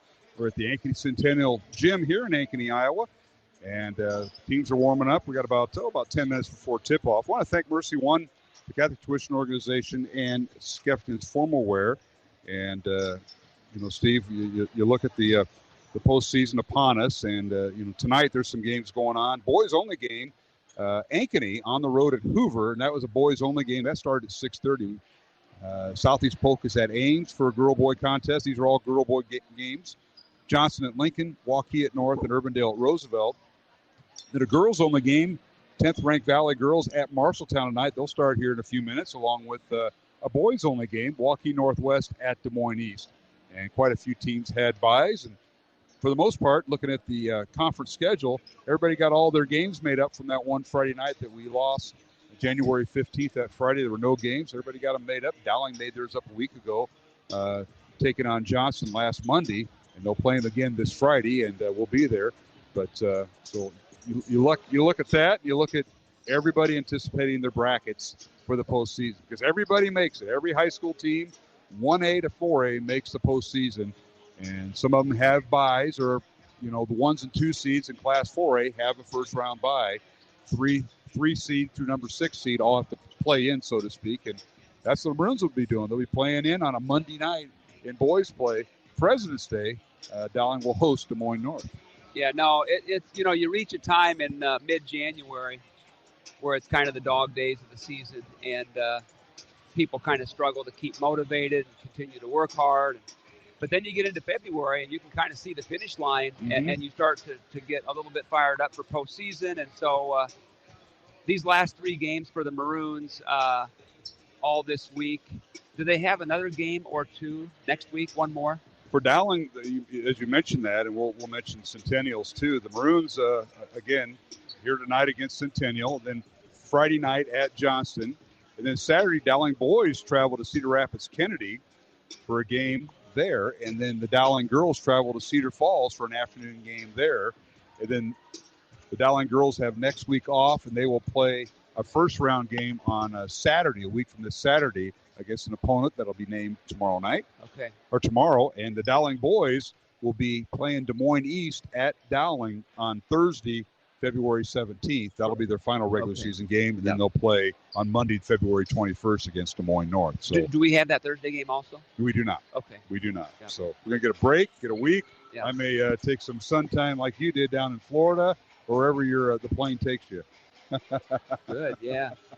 Now, did you mention earlier, Mark, that Maroons might be without Carson tonight? Is that right? Yeah, we didn't. We heard coming in and getting set up here that the flu that you kind of uncovered on Friday night with the Stewart boys, the twins, they had the stomach flu at Urbandale. Did not. We noticed it. And I don't know if he'll be available or not. We'll have to watch. Yeah, they're down there. At least Ben's down there. Yeah. And Charlie, I think, is in uniform. Okay, but Carson Brown will not play tonight for Dowling. He has that stomach flu that's being passed around. That does happen to teams. You know that as well as anybody. Yeah. So that's kind of what the Maroons will be dealing with. So without a starter, that means Colin Clark will get his first varsity start tonight against the Ankeny Jaguars. Colin, good for him. 6'1" junior, and of course his parents are sitting right to our left. And I don't know who's taking credit, mom or the dad, for the play of Caitlin Clark. What a highlight reel really been, and what recognition she's got nationally. When you cross over the men's basketball and the women's, she's got recognition. What a game she had against Michigan in a losing cause. Yeah. No, the team got down by 25 in the third quarter, and then she sort of single-handedly brought the Hawkeye women back the other night. Scored 25 points in the second half. Hawks fell a little bit short. They were shorthanded with a couple starters down that night, but Caitlin has taken it to the next level, obviously, and she's her future in basketball, college and beyond, is unbelievable. You probably heard my color commentator for the girls, Jimmy Cataldo, ask Coach Steel King, hey, does Colin have the green light past the logo? Well, there's no logo here at Centennial on their floor. They just have the volleyball marking. So it's not like he probably would have a short leash if he starts doing that like his older sister does. Fantastic. How about that? Yeah. All right, we got about 4 minutes to tip off, and we're going to take a break. We'll come back with the starting lineups. And is Zediker going to be on or not? We'll come back with starting lineups as Dowling girls and their parents are gathered where we're at here at the Ankeny Centennial Gym, right behind the scores tables. And we'll take a break, come back with starting lineups. Ankeny Centennial and Dowling Catholic. The Maroons are 6-11 on the year. They're the number 3 seed in their sub-state. And Ankeny Centennial, under ninth-year head coach Bob Fontana, their record's 9-7. We'll come back with the starting lineups for the boys' game. But first, the final of the girls' game once again. Ankeny Centennial defeating Dowling 41-31 in Game 1. Game 2, the starting lineups are next here on the Iowa Catholic Radio Network. This is a Young Catholic Minute. My brother doesn't want to get confirmed. Is it okay for my parents to make him anyway? Would your parents make your brother get married or be ordained a priest if he didn't want to? I doubt it. But confirmation is just as big a deal. It's not just graduating from religious education classes. It's making a commitment to follow Christ and remain faithful to Him and His church. How do you think God would feel if someone walked up to the bishop to be confirmed but had no intention of keeping the commitment to God that confirmation implies? Probably about as good as someone who just found out their spouse was lying when he or she was saying their wedding vows. And if someone doesn't want to be confirmed, then it's not a good idea to force them into a situation where they would be lying to God. But that doesn't mean we're powerless.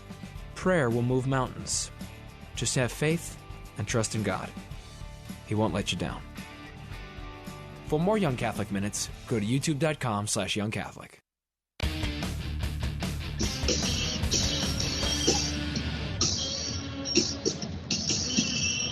And welcome back to the Ankeny Centennial Gym. Place is rocking on a Tuesday night. We normally don't get crowds like this, Steve DeVinny, as crowds on Tuesday nights a little bit low because kids are home studying and they just don't come out. But tonight, the place is rocking and rolling. It's senior night for the Jaguars, and it's Dowling and Ankeny. Ankeny Centennial, the only time these two teams play during the regular season. And we know on the boys' side, they have different sub-states. Girls' side will be determined. They probably will have different regionals tomorrow. But playing the Jags, and the Maroons have lead this series 7-3 since it started back in 2014 when Centennial was built and started playing. Dowling's won 7 of the last 8 boys games, so we're in for a good one tonight. Yeah, no, it'll be exciting to see. You had mentioned that Centennial boys were in the top 10, but recently I think maybe dropped out. They're in what they call the receiving votes this week. Right. Yes. Yep. And so it's a really, really formidable team, and with Carson Brown being out for stomach flu reasons, I would think that the Maroons are going to have to play very, very well to have a chance tonight. Yeah, they are, and the Maroons have been playing very well. They're, with the exception of last Monday's game. We may need some light. I may need your phone here for some light. They dimmed the lights here, Steve, during the pregame. And thank you, sir. Yep. And let's take a look at the starting lineups tonight. First of all, for Dowling Catholic, the Maroons come in with a record of 6-11. The head coach is Clay Field King in his first year. He's assisted by Nick Wagner and Jimmy Nahas, and, of course, Kevin O'Hare also on the bench. And Dowling will be in wearing their road gray uniforms with black numbers. And the Maroons will start this lineup at one guard, Davis Sheck, a 5'11 junior. He'll wear number 11 at one guard. The other guard is Joey Capola, a 5'10 sophomore. He'll wear number 15. And the third guard for Dowling is Drew Marl, a 6-foot junior. Leads the team with 38 made threes. He'll wear number 25. At one forward tonight, getting his first start of the year, that's Colin Clark, a 6'1 junior.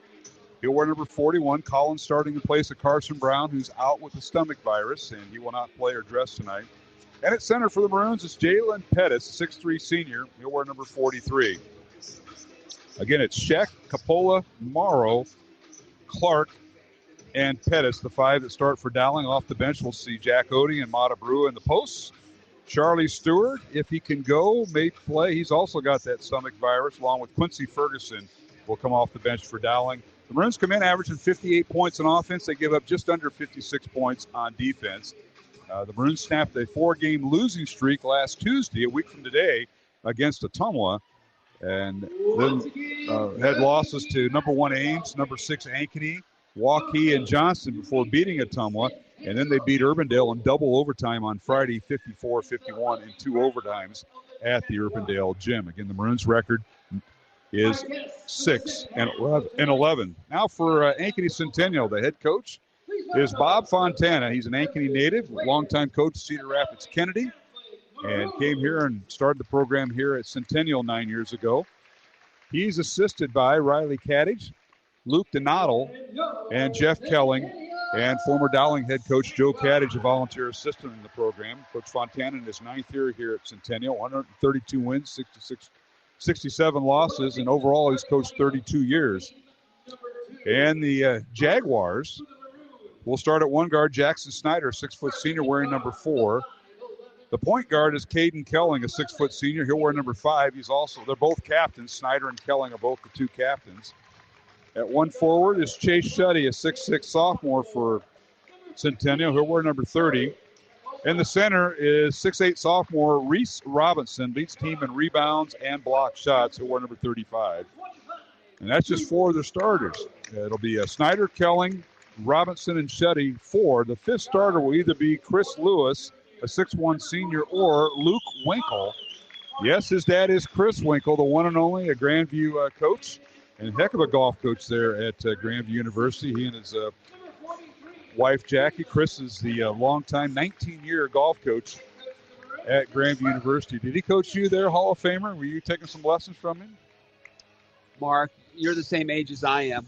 I was there 97 years ago. Okay, I just want to be sure. So we're waiting on that last starter for Ankeny Centennial, as we don't know if Lewis will start. Lewis has been starting. He's their leading scorer, averaging 11.5 points, 2.5 rebounds. Again, a 6'1 senior wearing number 1. But Coach Fontana, in my hour-long conversation on playing catch-up with him, as he and I were the coaches down at Carlisle back in the 90s when you were at Grandview, I believe, or somewhere about. I was refereeing your games. And, yes, you were. I had to throw both of you out that night. But which time? I'm teasing. Between you and Tom Fettkeather and a few others, they probably did. But there's a name from the past, Tom. and Fettkeather's still going around. He does that. Yeah, crazy. All right, they do start Chris Lewis, so he gets to start tonight for Centennial at guard. That answers that question. Centennial has 4 seniors on their roster with Chris Lewis, Jackson Snyder, Caden Kellen. Of course, Snyder and Kelling, the two captains, and Kellen Nielsen, who will come off the bench. Nielsen is 6'6" senior. There are 4 seniors on this Jaguar team as they get set to take on Dowling. They'll be wearing their home white uniforms, and Dowling wearing their road dark uniforms as the lights appear. Ever since Michael Jordan and the Chicago Bulls invented that great introduction, lights go down, spotlight on, we see that at some of the high schools that can afford that kind of apparatus. Yeah. Steve? No, that was that goes back 20 plus years ago, but you're right. That was probably the first team that ever did that. Actually, I think the wrestlers did that first, the spotlight and such. Speaking of wrestling, Dowling wrestlers start their postseason tomorrow night up here at Ankeny, but down at Ankeny High School, they will take on Urbandale, and the winner will take on the higher-seeded Ankeny Hawks. So for the first-round winner, it'll be a double duel, and we're off and running here. Tip 1 and controlled by the Jaguars. They go right to left or south to north here at the Jaguar gym. Underneath an Alf turnover as backing inside was Reese Robinson, loses the basketball, and it's stolen away by Dowling. So Maroons in the front court, and they're off first offensive possession. Joined us late. It was Centennial defeating Dowling 41-31 in game 1, the girls' game. And now underneath Marr, he shot up and blocked. And out of bounds, it'll be Dowling basketball. I like how the Maroons attack the glass, make sure Centennial's playing defense, and they are. Yeah, both teams early on man-to-man, but good aggressiveness there by Drew. Dowling gets the ball out to Clark, who makes his first start tonight for the Maroons. Colin. Pass goes right side to Sheck. Now the left side, Drew Marr between the circles. He's guarded by Jackson Snyder, one of the captains for Ankeny, number 4. As we're underway, no score. Just about 20 seconds here. Or check that, 40 seconds here in the first quarter. Dowling with the ball, and now Clark is tripped, and they got a whistle and a foul called. Is it a foul? Uh-huh. Yes, Chad Shellmeyer will come over. Fouls on Ankeny. Yeah, I don't think Coach Fontana didn't like that, but he said he was tripped. So the foul is on number 44, Kellen Nielsen. Jaguars play man-to-man. Dowling with the ball. Corner 3 up, no good. Missed everything that time in the corner by Capola, and the rebound out of bounds to Centennial. Wow. Little long on the shot, maybe a little too much adrenaline here early, but Dowling real patient running some clock. Didn't get anything out of the possession. No, they certainly didn't. The Jags with it. They work in the lane. A shot off balance, no good by Snyder, and the rebound comes out to Dowling. Jaguars with Lewis, Snyder, Kelling, Reese Robinson, and Kellen Nielsen. Shuddy coming off the bench now for head coach Bob Fontana. And underneath, Jalen Pettis reverse layup good over Nielsen. Good dish in the paint there by Davis Sheck on the assist. Good ball movement and good player movement there by the Maroons. 2-0 Dowling, and now whistling a foul on hand check on Dowling. They're going to get Capola. So Joey picks up his first foul, and it'll be Jaguar basketball underneath. They get it into Lewis. Up top it goes to Kelling, coming off a ball screen, works the right side, can't find a seam to the basket. Underneath, a shot up and good. Dribble penetration by co-captain Jackson Snyder, who scores for the Jaguars. Big physical player, broad shoulders, 6 foot tall, and he might be a handful as he gets going north and south tonight. Under 6 minutes to play, first quarter. We're tied at 2, Dowling and Ankeny Centennial. If you joined us late, Centennial girls defeated Dowling 41-31. In game 1, reverse layup by Marr, no good on the baseline. Went right to left. Challenged by the Jaguars. Another great backdoor cut and good feed by Jalen. Here's Snyder for 3. Top of the key, no good. Battling for the rebound. Jalen Pettis tips it over to Sheck. And Dowling with the rebound and the basketball in the front court. Marr on the baseline. Man-to-man defense once again by Centennial. They put Kellen Nielsen, the 6'6 senior, on Dowling's post player. And now underneath, Capola finds Clark. Can't get the shot off. Now Marr will shoot right wing and off the mark. No good. Safe from going out of bounds by Dowling. Heads up play that time by the Maroons. Yeah. That was Coppola. Good hustle by Coppola to get the errant shot and then throw it off the leg of a Centennial player, so Maroons will retain possession. Offensive board, we're tracking those by Joey Coppola. Coppola with the basketball as Maroons inbound the ball. Under 5 minutes to play, first quarter here at the Jaguar Gym. Pretty good crowd for a Tuesday night. It was almost like a Friday night crowd with the fans here. And then here's Clark in the lane. It shot up and good. Colin Clark with his first basket as a starter, and it's 4-2 Dowling. Coming off a high ball screen there by Jalen Pettis. Now a long three by Nielsen off top of the key, no good. Offensive rebound, and a putback is blocked. That's Robinson with it, and now a foul called on Dowling, says our official. And that'll be on the floor. They're going to be out of bounds. Looks like Jalen Pettis with a hold. You are correct. Pettis picks up the foul. Under the board for the Jags, number 22, Easton Pratt. And now the Jaguars with Easton Pratt in the lineup. As Coach Fontana goes to his bench. Now underneath, a shot up and good. That was Reese Robinson with the basket. He was battling there for the original possession. And now, after the foul, he finally gets the fall. Tied at 4, Dowling and Centennial. Marr, backdoor cut, layup is up and good. Oh, hitting the ground hard is the Dowling. Hit the back of his head. Yeah, and I think he's going to be fine. Is that Coppola? Coppola. And he made a nice cut and scored. Outstanding backdoor cut. Now Joey getting it. Outstanding pass by Davis Sheck. Coppola will attempt the traditional three-point play. So Robinson picks up the foul. Coppola will go to the line, and they're going to make sure he's all right. He got hit hard. He says he's all right. Keep an eye on him. As the basket is good, and Coppola with an and one here. He eyes the bucket. And the free throw good. Nice to see some confidence at the free throw line from Joey. Keep an eye on him. 7-4 Dowling with his largest lead of 3. As we approach the 4-minute mark of the first quarter from the Jaguar Gym here in Ankeny. Down court is Lewis. And we got an illegal screen against Centennial. Offensive foul, and they're going to call it. No, it's not. They called the dribble penetration. They called it a hook. They called a hook on Chris Lewis. Yeah, I didn't see it, but Coach Fontana did not argue. So Dowling with the basketball on the Jaguar turnover.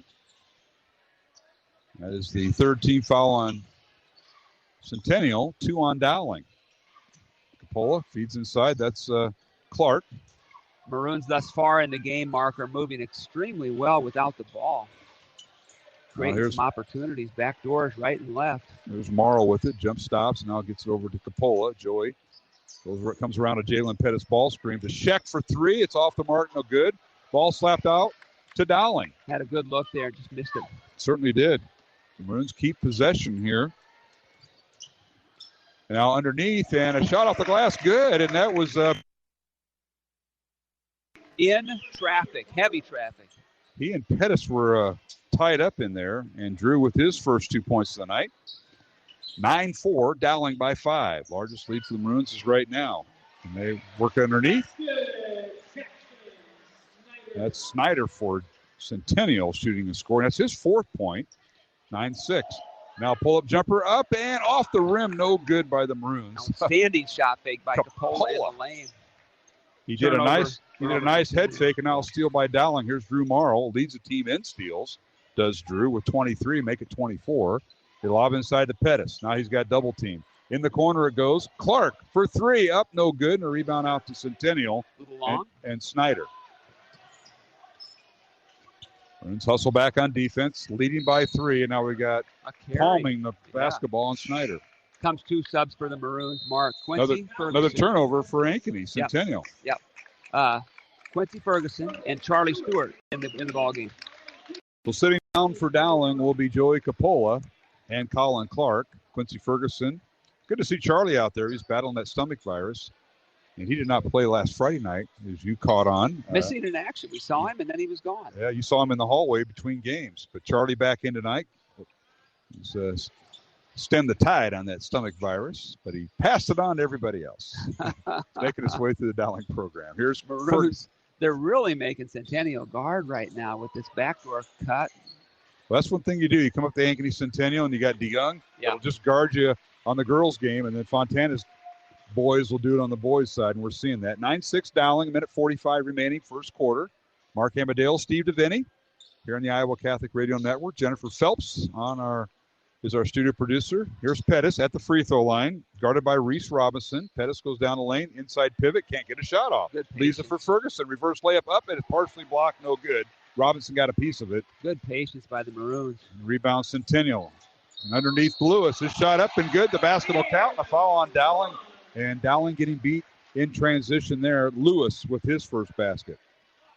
Yeah, Davis Sheck a little bit late on the defensive help, and perhaps should have let him have a layup there, but good play there by the Centennial Jags. And the free throw is good by Lewis, so he has all three of his points tonight for the first time. Here comes Mata Brua in for Jalen Pettis. So we're tied at 9. You mentioned the substitution. Brua coming in the final minute 22, giving Pettis a blow. Our officials tonight, Chad Shellmeyer, Jeff Osborne, and Dante Terry. Ferguson in the front court to Stewart. Pass goes in the corner to Sheck. Now to Stewart. Charlie, 1-on-2. His shot up, no good. Rebound comes out to Centennial. Lewis with it in the corner. This is Easton Pratt for 3. Good. Pratt off the bench for 3. The 6'5 junior shoots and scores for Centennial. That is his 13th 3 of the year. Not a bad job coming off the bench and heating it right up. Centennial by 3. Their first lead of the night. There's Marl. Step back. Won't shoot the 3. Now will. Right wing. Hits the back iron. No good. And a rebound Easton Pratt and Centennial. Jaguars in transition. Chase Shuddy in there now. Now, shot off the glass. No good by Kelling. Rebound Dowling and Ferguson. Maroons will set up, see if they can shoot and hold the ball for the final shot here in the final 25 seconds of the first quarter. 12-9 Centennial. Charlie Stewart with it. Dribbles against Easton Pratt. In the lane. Leaves it for Morrow. The ball tipped out of bounds by Lewis. And it should be Dowling basketball. It will be. With 9 seconds remaining here, Steve. See what they got for an out-of-bounds play.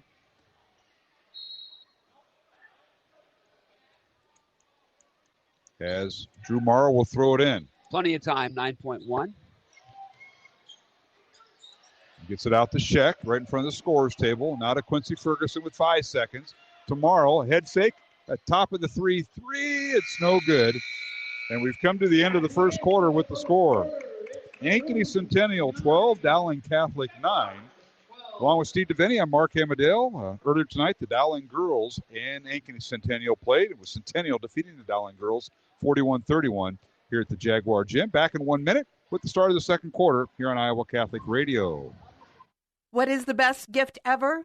Giving a Catholic education is at the top of my list. Your contribution to CTO helps families send their children to our Catholic schools who otherwise could not afford it. In giving to CTO, you receive the best tax credits ever.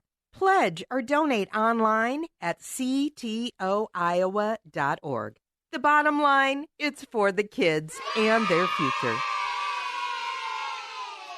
Support for Iowa Catholic Radio is provided by Skeffington's Formalware, in business since 1951, with locations in Des Moines, West Des Moines, Coralville, and Ankeny. Skeffington's Formalware, fitting you for life celebrations. Online at skeffingtons.com. Support for Iowa Catholic Radio is provided by Golden Rule Heating and Cooling. Since 1999, Golden Rule Heating and Cooling has been supporting customers with their rules to live by: respect, understanding, loyalty, expertise, and service. GoldenRulePHC.com.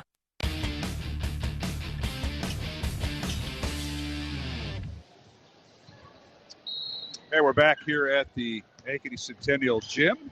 Started the second quarter, Dowling with the basketball as Ankeny Centennial with the lead, 12-9. Dowling's first offensive set. Here's Sheck with it. Sheck, Charlie Stewart, Jalen Pettis back in there. Underneath, they lob it to Pettis. His layup is good from the left block. Outstanding. Once again, Mark, the Maroons only turned the ball over once in the first quarter. This is as patient as I've seen the Maroons all season tonight so far. Pettis with his 4th point of the night. He sat out that final minute and 20 seconds of the first quarter. And started the second quarter. Magruder back on the bench. Now Lewis goes through traffic. He misses the layup. It's no good. Break for the Maroons. And the rebound, Dowling and Joey Coppola. Coppola coming off a ball screen by Pettis. Leaves it for Scheck in the corner, in the baseline rather, to Pettis. Now out to Colin Clark, who gets the start. Now Scheck for three. Up off the back iron, no good. Perimeter shooting a little cold tonight for Dowling. Rebound out to Centennial. They lead by 1, and they have the basketball. On the night mark, Maroons 0 for 6 from beyond the arc. So that lid's on. Wasn't the layup up and good by Jackson Snyder. He attacked the rim there and scored his 6th point. Now Dowling the other way. Clark puts the hustles down court, gets the pass, and is fouled on the play. Good transition there by the Maroons on the miss by Centennial. They must have called that before the shot. Looked to me like he was going up for the shot. Chase Shetty picked up the foul. 6'6" sophomore comes off the bench tonight. He's been starting, but on senior night, Coach Fontana started all 4 of his seniors. Maroons with the ball. They trail 14-11. Dribbling baseline. That's Drew Marr. Draws the foul to be out of bounds to Dowling. And there was the foul on Luke Winkle, who checks in. We just talked about his dad, Chris, a longtime Grandview golf coach. Grandview University golf coach in his 19th year. Only a sophomore, Luke Winkle. Yeah. Luke had an older brother, played basketball, didn't play this year. All right, 3-point Centennial lead. Pettis underneath, little up and under, good. He went right around Chase Shetty. Outstanding shot fake to get him off his feet, and then, as you say, up and under for the W or for the 2. So Jalen Pettis with his 6th point, and it's 14-13. Centennial by 1. Lewis picks up his dribble. Now leaves it for Luke Winkle.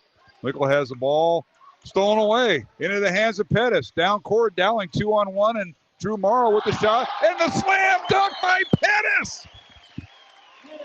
And a timeout, Ankeny Centennial. That was supposed to be in basket interference, but the ball was off the rim, and Pettis with the slam dunk. Wow. Offensive rebound, slam. That's something you did a lot in the high school at the Roundhouse in Lincoln, right? They're asking, Centennial's asking for offensive, like you said, basket interference. Yeah. And they must have thought that the ball came back out of the cylinder.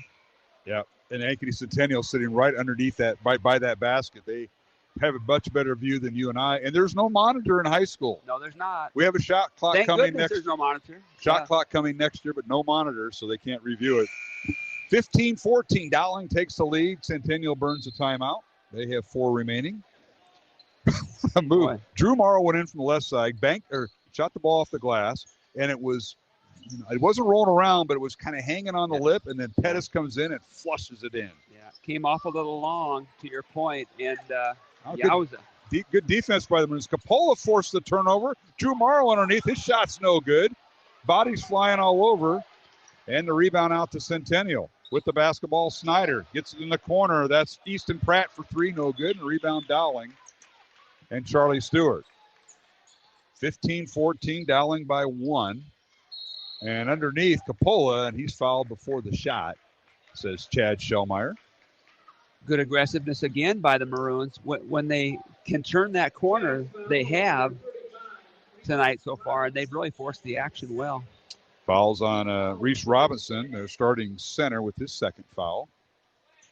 Pettis with it. Looking for a backdoor cut. Now gets it out to Drew Marr. 5 minutes remaining in the half. Dowling by 1, and Maroons with the basketball. It's Joey Coppola, Drew Marr, Colin Clark, Jalen Pettis, and Charlie Stewart, the 5 on the floor. Underneath Pettis. And he got too deep underneath the basket. His shot's blocked out of bounds.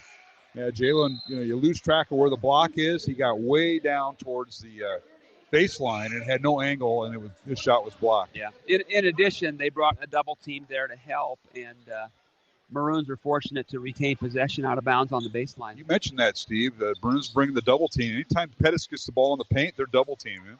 Underneath, and that's Drew Marr with the shot. It's no good. And the rebound out to Centennial and Chase Shetty. This is Snyder with it. He puts on a move. His shot's no good. Ball slapped around and rebounded by Dowling and Coppola. Joey digs it out. He runs the point for Dowling, get it in the front court. Here's Charlie Stewart with it in front of the Centennial bench. Now reverses dribble, and it's stolen away. Stolen away by Shuddy. 1-on-2. Shuddy with the right-hand scoop shot up and good. Jay Shuddy off the bench with his first 2 points. Only the second turnover by the Maroons tonight, which led to then a fast break opportunity for Centennial. So if the Maroons continue to take care of it, they'll limit opportunities like that in transition. 16-15, Centennial by 1. Under 4 minutes to play here in the second quarter from the Ankeny Centennial Gym tonight. Mark Amadale, Steve DeVinny in game 2. They lob it inside, and Clark's pass was too low and was tipped away, intended for Charlie Stewart on the left block. So the Jaguars come away with it. Luke Winkle in there, and a long three up and good.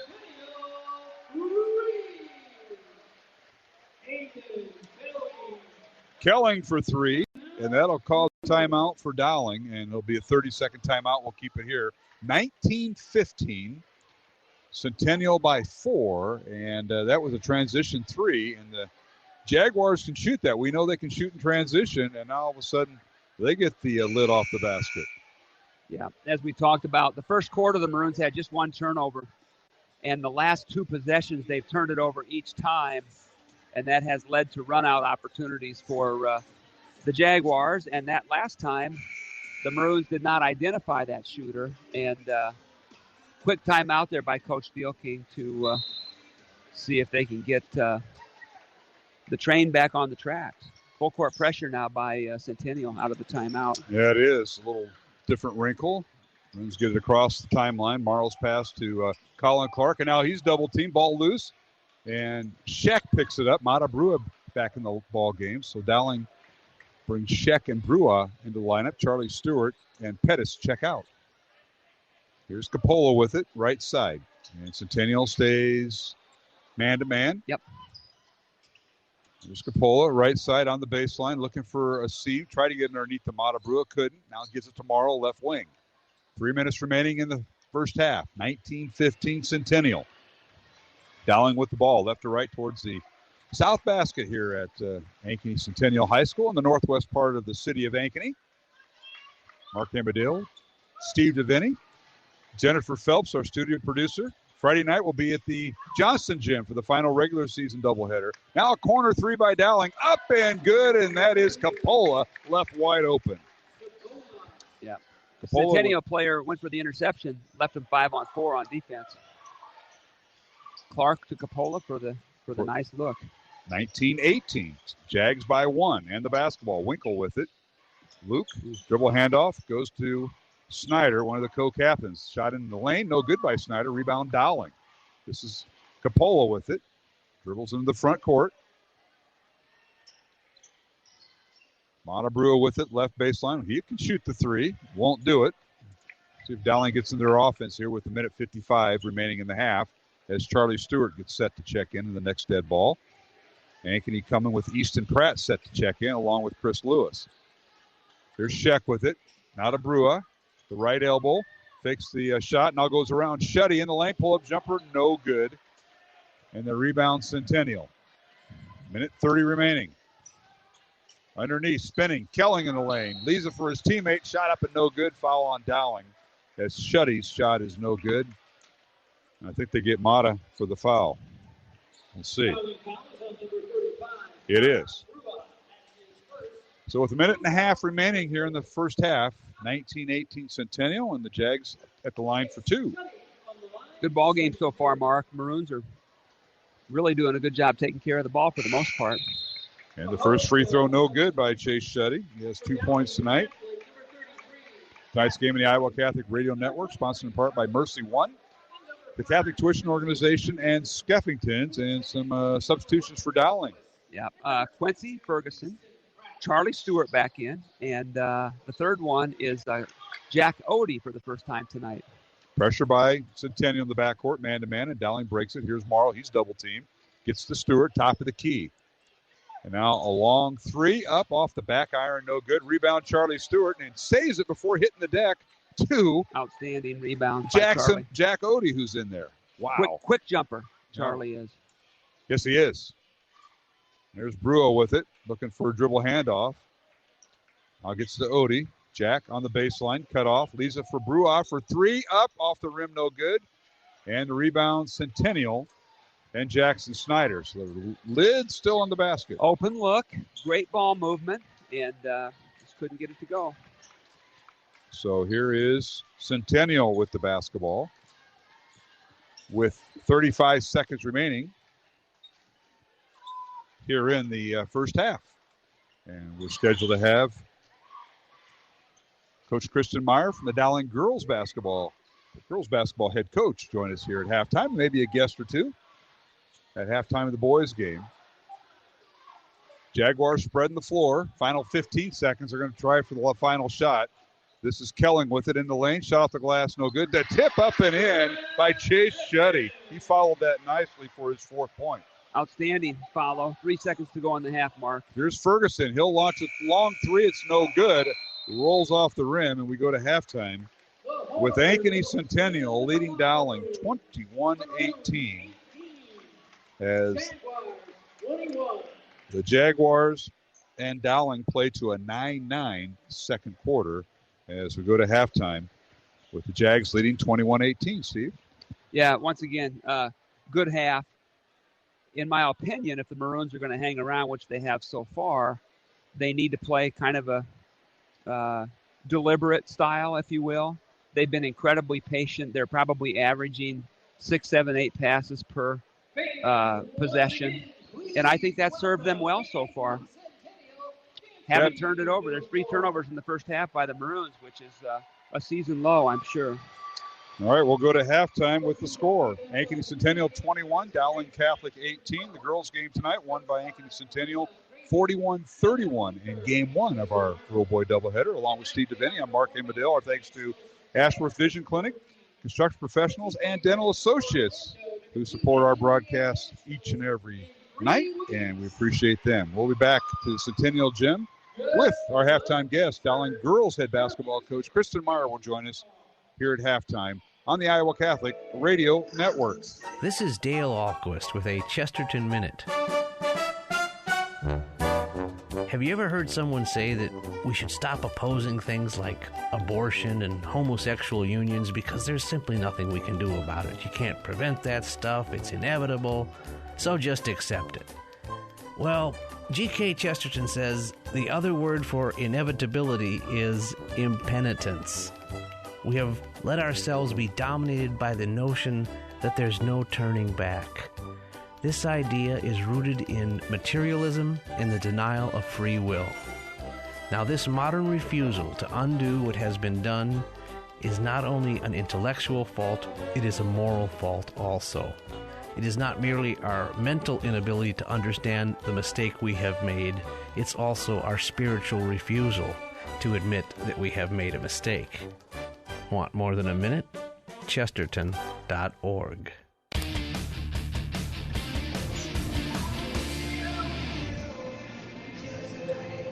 And welcome back to the Dowling Catholic Gym alongside Steve DeVinny, Mark Amadale. Halftime of the boys' game between Dowling Catholic and Ankeny Centennial. And the Jaguars lead it 21-18 over Dowling Catholic. And we're now joined by the girls' head basketball coach at Dowling, winding down the regular season, and that is Coach Kristen Marr. Coach, thanks for joining us. Definitely. See how press row is here at Ankeny. We're probably going to put you over there. It's all right. These aren't bad seats, though. You're missing the outstanding dance performers here at Centennial.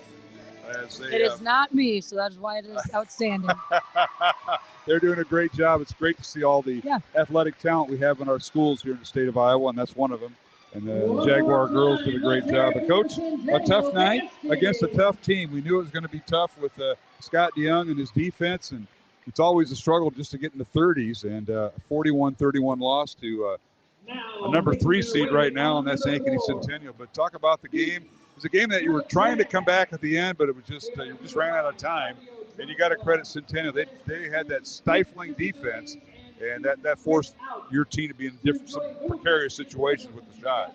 Yeah, as you mentioned, Centennial always plays really good defense, and we just dug ourselves too big of a hole. Being down 10 at half, only with 11 points, it's hard to come back and overcome that. And we got it within 5 in the second half, making a little push, and then missed a couple free throws, had a couple turnovers and things. It was one of those games that, I was talking to the other coaches afterwards, it kind of looked like juniors and seniors playing against mostly inexperienced, younger players. And we had our chances.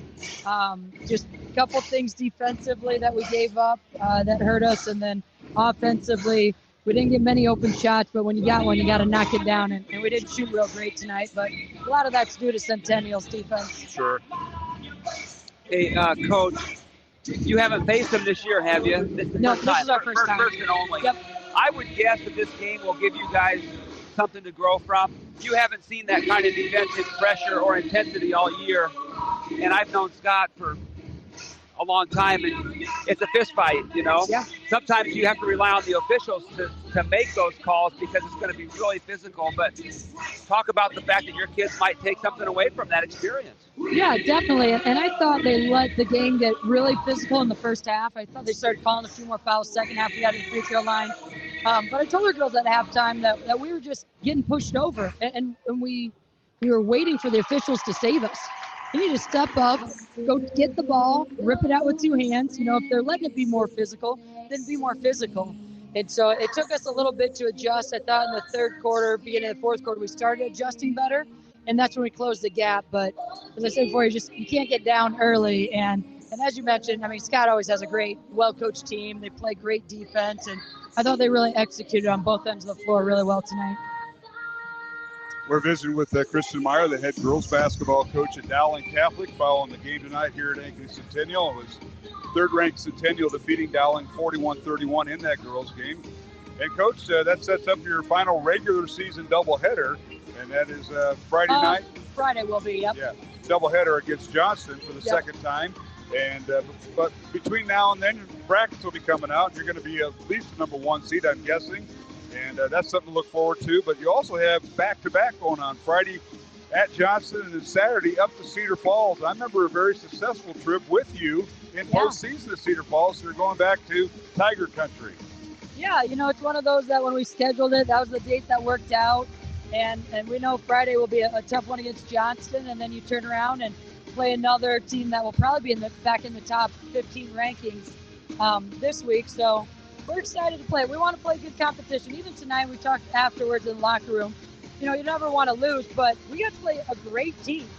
And that's why you play games. You don't want 20, 30-point wins or losses. You want to go play the best competition, and that's where you learn a little bit about yourself and really just get to enjoy the game. So, yeah, we got 2 more coming up this week that should be a lot of fun for us. We're hoping to come away with hopefully 2 wins, but we'll kind of see. And as Steve mentioned, Coach, your team growing and learning from these. And I know they're frustrated. You got 5 freshmen in the mix with those juniors and seniors.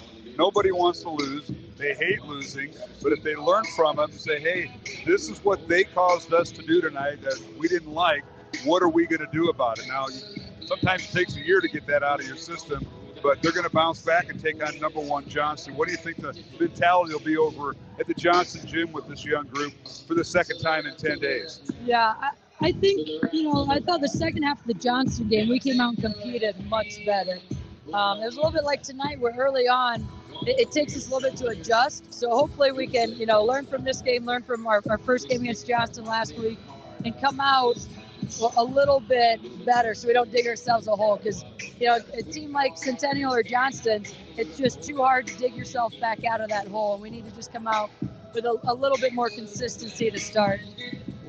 And in this league, Coach, as you know better than we do, you have to coach the team, but there's not a lot of gimmies, right?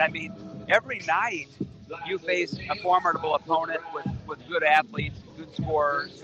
And I just think that to a credit to you guys and your kids, you've put together a remarkable season for having this many young kids.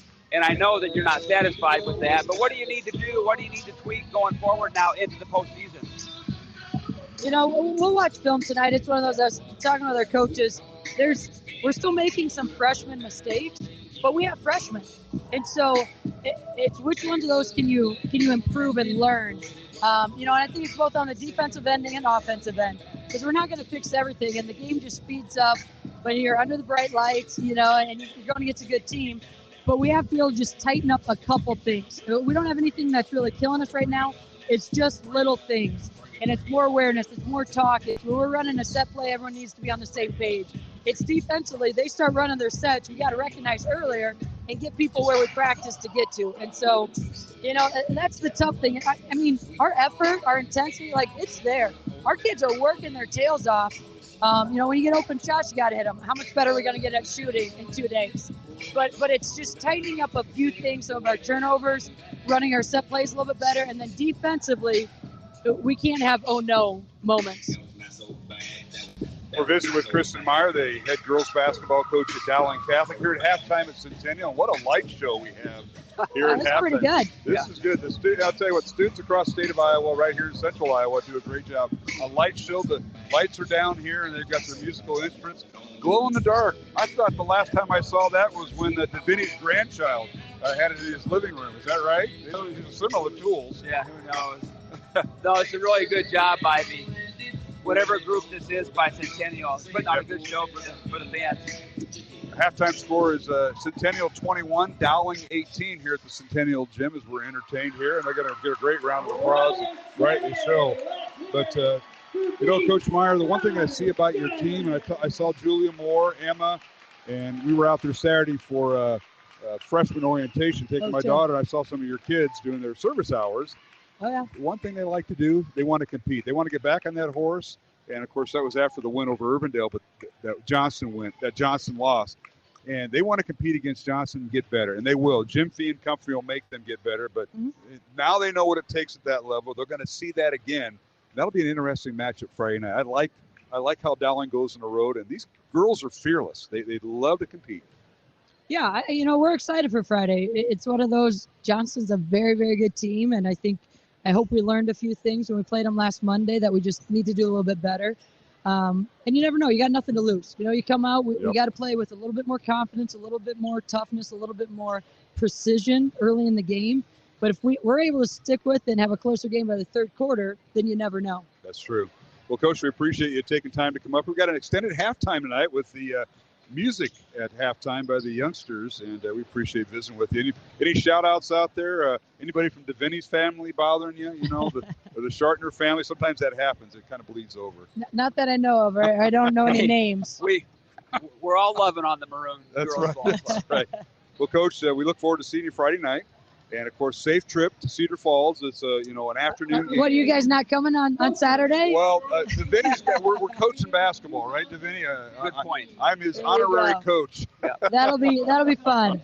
It will be. But then you'll have a week off, and more than likely have a week off and play the following Saturday at home on a Saturday night, first round of regionals. Yeah, so. It's coming quick. If you want me to just take your radio equipment and I'll just broadcast from the bench on Saturday. I'm sure I see Coach Audrey over there. She'd love to do some play-by-play commentary. Wouldn't that be something? Hey, the coaches are mic'd. It happens. It does. Yeah.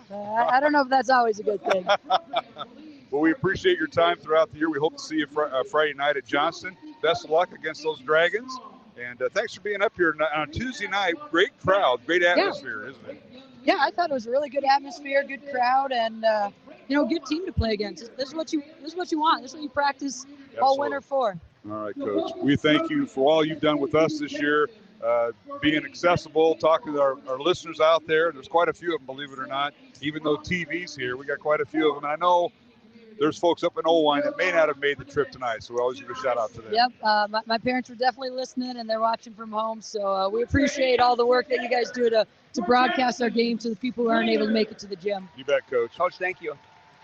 That's Kristen Meyer, the head girls basketball coach at Dowling Catholic. We'll take a break, come back with the start of the second half. It's 21-18, Centennial leading Dowling here at halftime of the boys' game. We'll return to the Ankeny Gym after these messages on Iowa Catholic Radio.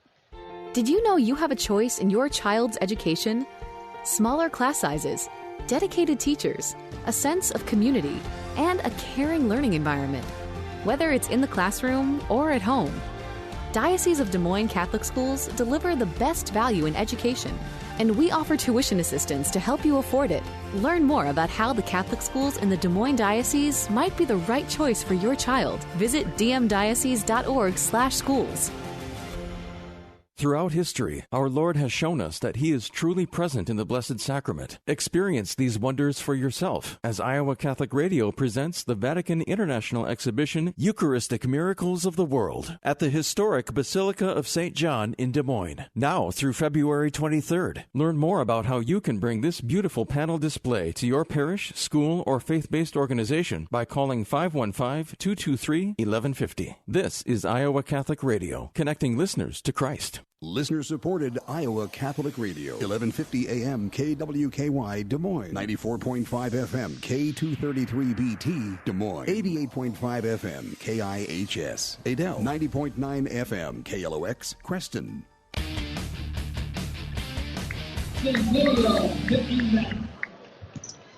And we're back here at the Ankeny Centennial Gym alongside Steve Deviney, Mark Amadil, underway here in the second half. Centennial with the ball first. And they lead at 21-18. A long three up and good, and that is Winkle for three. And that's his first 3 points tonight. It's a 6-point Jaguar lead. That's their largest of the night. Pressure in the backcourt by Centennial. Dowling with the ball. And now Clark is tied up, and we got a jump ball, and it'll be Dowling possession. And Steve, you got to look at some of the numbers from the first half. Yeah, first half shooting for the Maroons, 8 for 25 from the field. Only... 1 for 9 from beyond the arc. Centennial 9 for 20, 45%. And rebounds, Maroons got them 12 to 10.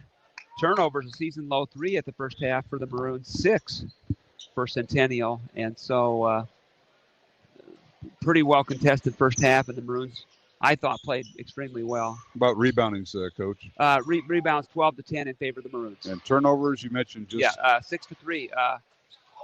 And now we got basket interference as Jalen Pettis went up. And for the basket, right in the middle of the lane, and Reese Robinson goaltending. And it'll be credit the basket to Pettis. And he now has 10 points. And it's 24-20, Ankeny leading Dowling Catholic here in the boys contest. Girls game was won by Centennial 41-31, a battle of top 5 teams. Maroons had 4 players score in the first half. Centennial had 6, and now a leaner in the lane by Kelling, no good, goes out of bounds to Dowling. Let's take a look at the scoring in the first half for the Maroons. Dowling led by Jalen Pettis' 8 points. He has the only basket of the second half for the Maroons now with 10 points. 6 points for Joey Coppola.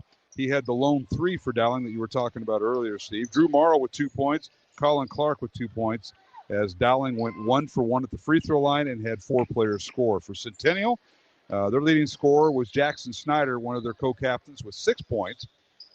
4 points for Chase Shuddy off the bench for the Jaguars. And now a shot up and no good by Dowling, the rebound Centennial, as Chris Lewis with 3 points. Now a shot blocked in the lane by Morrow into the hands of Dowling. Here's Sheck with it.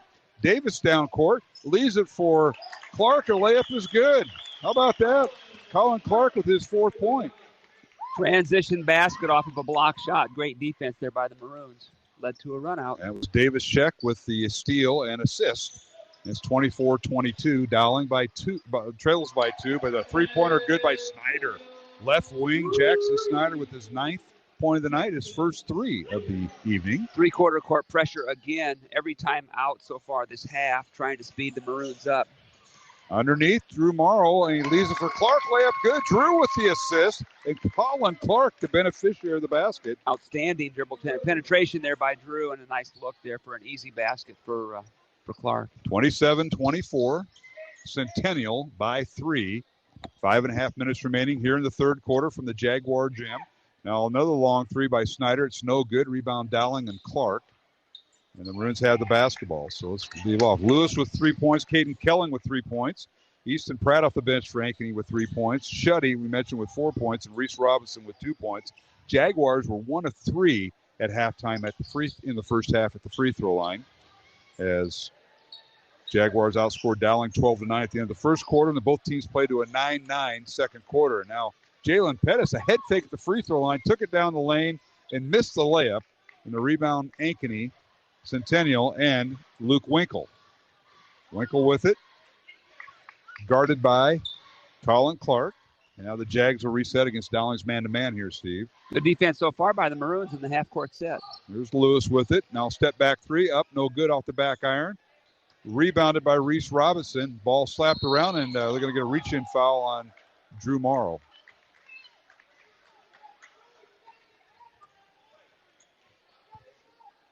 So Marr with his first foul.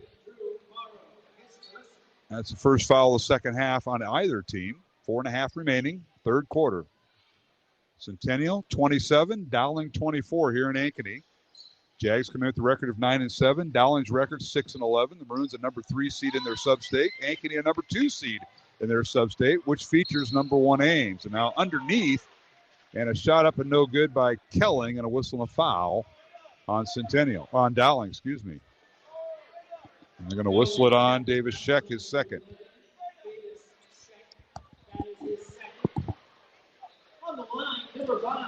So free throws coming right here for Caden Kelling, the senior co-captain. He has 3 points tonight. First one up and good. Kelling, a 71% free throw shooter, averaging 11 points. Tonight's game on Iowa Catholic Radio brought to you in part by Ashworth Vision Clinic, along with Construction Professionals and Dental Associates. Substitutions for Dowling. Sheck out here, Steve. Yeah, Charlie Stewart in for Sheck.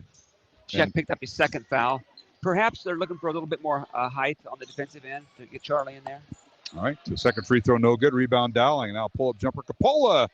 And off the mark, no good from 10 feet out, right side. Rebound Centennial. Here's Kelling with it in the front court to Winkle. Winkle dribble drives to the right elbow. Picks it up. Now reverses it over to Lewis. Drives in the lane. Off-balance shot, no good. Rebound taken away in the air by Centennial, and that was Reese Robinson. And his first shot, no good. The putback up and good. The basket will count. And a foul on Dowling. Coppola with the foul. 2 offensive boards in that sequence there by Centennial, which led to the opportunity for a traditional three. Reese Robinson just taken over, 6'8" sophomore. He missed the free throw there, Mark. All right, he has 4 points.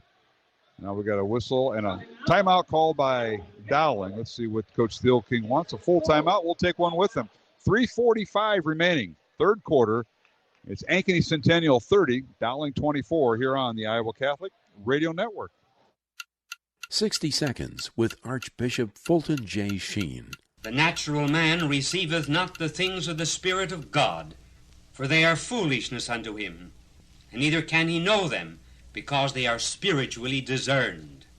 That is why those who share that spirit understand one another so readily. To try to teach people about Christ and the mysteries of our holy faith is almost like trying to teach a blind man color, unless those people are ready to receive the Spirit of Christ himself. Now, converts who take instruction come to know that Jesus is our Lord. Where do they learn it? From the Spirit. The Holy Spirit woos the soul, draws it to a closer fellowship, to more intimate union, becomes our sanctifier, just as the Father is our Creator and the Son is our Redeemer. The people you know and trust are on EWTN.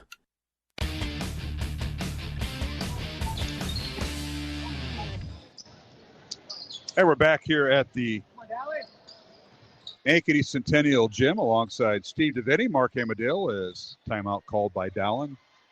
3.5 minutes remaining, third quarter. Charlie Stewart with it underneath the Matabrua. His shot up and good. The Maroons taking a page out of the Centennial playbook as they crash inside. Excellent ball movement again. Pick and roll there. Brua rolled down the lane and was open.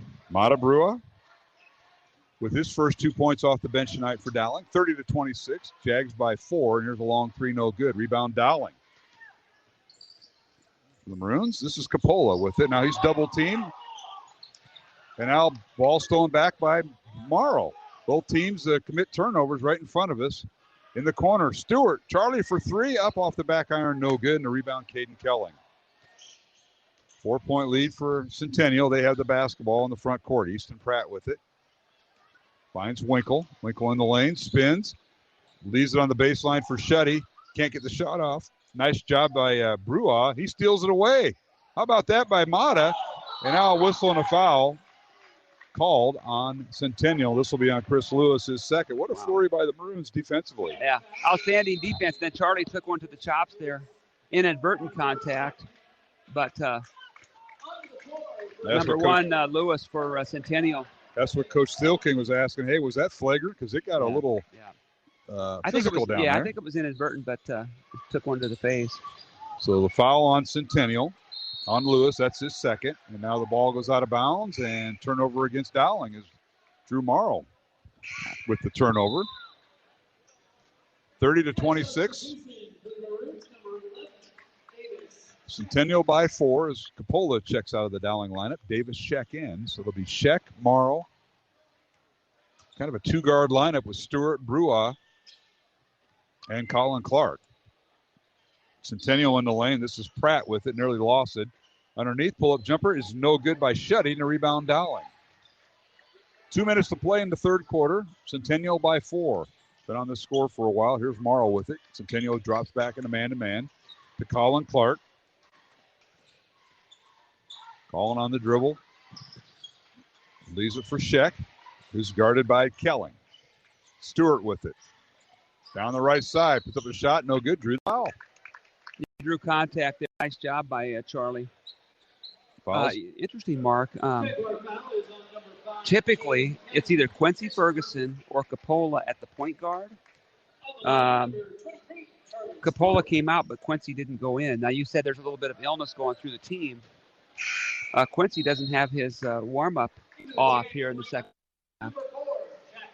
That could be. We weren't told who was having the flu-like symptoms, the stomach flu that hit down on Friday night at Urbandale. Second free throw, no good. So Stewart misses them both. That's Charlie Stewart, who's one of the young men battling the effects of it, but he's playing tonight. Rebound Centennial. 4-point lead for the Ankeny Jags, Ankeny Centennial Jaguars.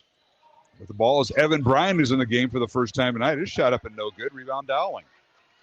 A little bit of cold shooting for both ball clubs here in the third quarter. You got reserves playing, and sometimes that happens. Here's Mata Brewer. Brewer spins in the lane. Shot off the glass. No good. Drew the foul. And that'll be on Chase Shetty of Ankeny Centennial. Excellent reverse pivot there by Mata. I like that move. That's a nice move he has. Went to the strong side there, his right-hand side. So Mata at the free throw line has 2 points tonight.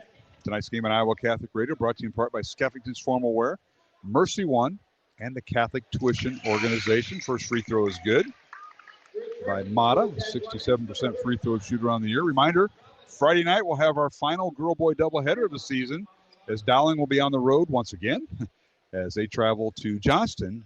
And we'll be on the air at 6 o'clock with our pregame show. Dowling at Johnston to close out the regular season. And both Dowling teams will be playing on Saturday. Dowling girls travel to Cedar Falls Saturday afternoon. Dowling boys traveling to Linn-Mar, and they'll take on number 3, Cedar Rapids Kennedy on Saturday afternoon. And now we've got a jump ball called. Possession arrow should be Centennial here, Steve. Yeah, Maroons in a three-quarter court press situation there. Centennial caught him a little off guard and almost a turnover, but the held ball will go back to Centennial. All right, we're approaching the final minute of the third quarter. 30-28, Centennial by 2. Jags have led by no more than 6. Dowling's led by no more than 5. Now the ball loose on the floor. Dowling forcing things. And we've got a timeout.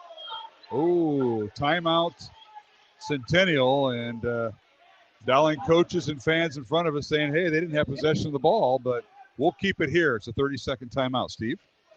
Yeah, Dowling fans and maybe Coach Theoking a little bit arguing whether they had possession in order to be able to call the timeout. There was about 4 Maroons down around the one Centennial player, and it was looking like a little game of keep away. It was.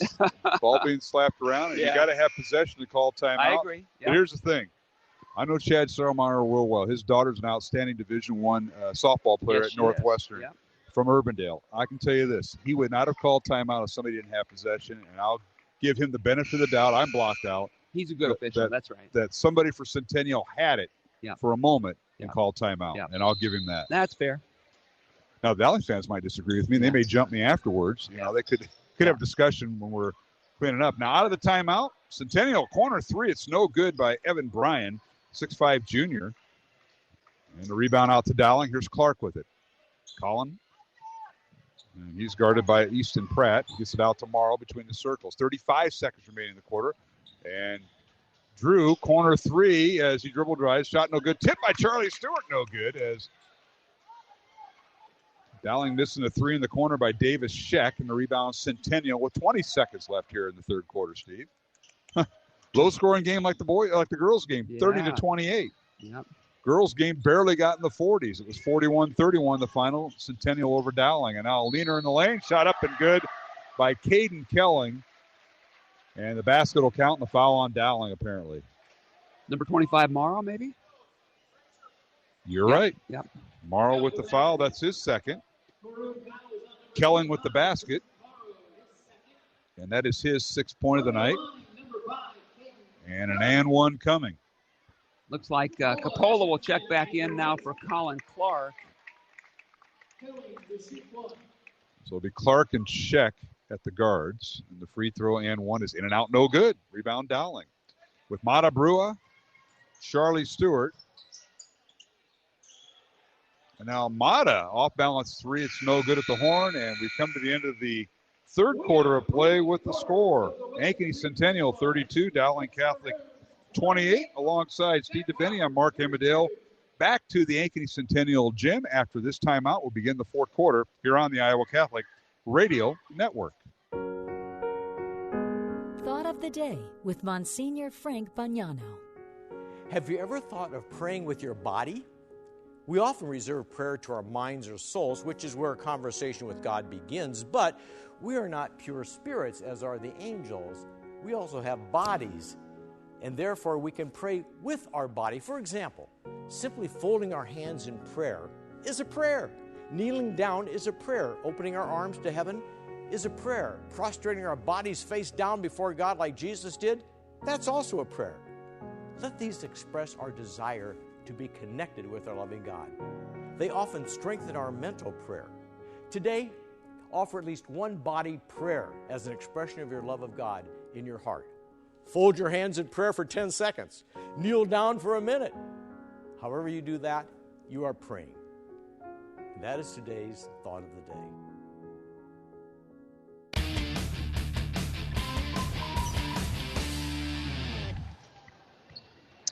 And we're back here at the Ankeny Centennial Gymnasium alongside Steve DeVitti. I'm Mark Amadale as Dowling with the ball to start the fourth quarter. And now a steal by Centennial on Dowling's first possession. Lead pass to Lewis, layup good. Chris Lewis running the floor nicely. That's his 5th point. It's 34-28, Centennial by 6. Yeah. When the Maroons have turned it over, unfortunately, it's led to runouts for Centennial all night. Centennial outscored Dowling 11-10. And now the Maroons underneath. Shot no good by Stewart, and a rebound Centennial and Reese Robinson. Centennial outscored Dowling 11-10 in the third quarter. Now reverse layup, no good by Lewis for Centennial. Ball goes out of bounds to Dowling. As the Maroons were 2 of 5 at the free throw line through 3 quarters. Centennial 2 of 7 through 3 quarters. Steve, you got to look at some other numbers. Yeah, field goal percentage by the Maroons in the third quarter, 4 for 10. That included 0 for 3 from beyond the arc, which makes them on the night 1 for 12 beyond the arc, 3-point line. Centennial, on the other hand, was 4 for 13 in that third quarter. Now here's a steal by Kelling all the way down, lays it in. He jumped the passing lane and shoots and scores, and that is Caden Kelling. Turnovers have hurt the Maroons tonight. Yeah, he now has 8 points and a timeout call. We'll keep it here with 6:45 remaining here in the fourth quarter, and Centennial out to an 8-point lead. This is their largest lead of the night alongside Steve DeVitti. I'm Mark Amadale, Ankeny Centennial Gymnasium here in Northwest Ankeny. As we want to thank Jennifer Phelps, our studio producer. And Steve, go through the rest of the statistics where we stopped at earlier, 2-3 quarters. Yeah, in the third quarter, Maroons had 7 rebounds to Centennial's 8. On the night, Maroons are out rebounding Centennial 19-18. Maroons had 2 turnovers in the third quarter for a total of 5 through 3 quarters. Centennial had 1 for a total of 7 through 3 quarters. And those turnovers are well below both teams' averages. Dowling averages 12 turnovers a game, and Centennial averages 11, and they are in single digits. That's impressive. So far it has been. Unfortunately, as I just talked about it just a minute ago, when the Maroons have turned it over, it hasn't been a pass out of bounds. It's been a pass to Centennial for a layup at the other end, or in one case, a 3-point field goal. So turnovers have led to, I think, 8 or 9 points in transition for Centennial, and that's the difference in the ballgame right now, 8 points.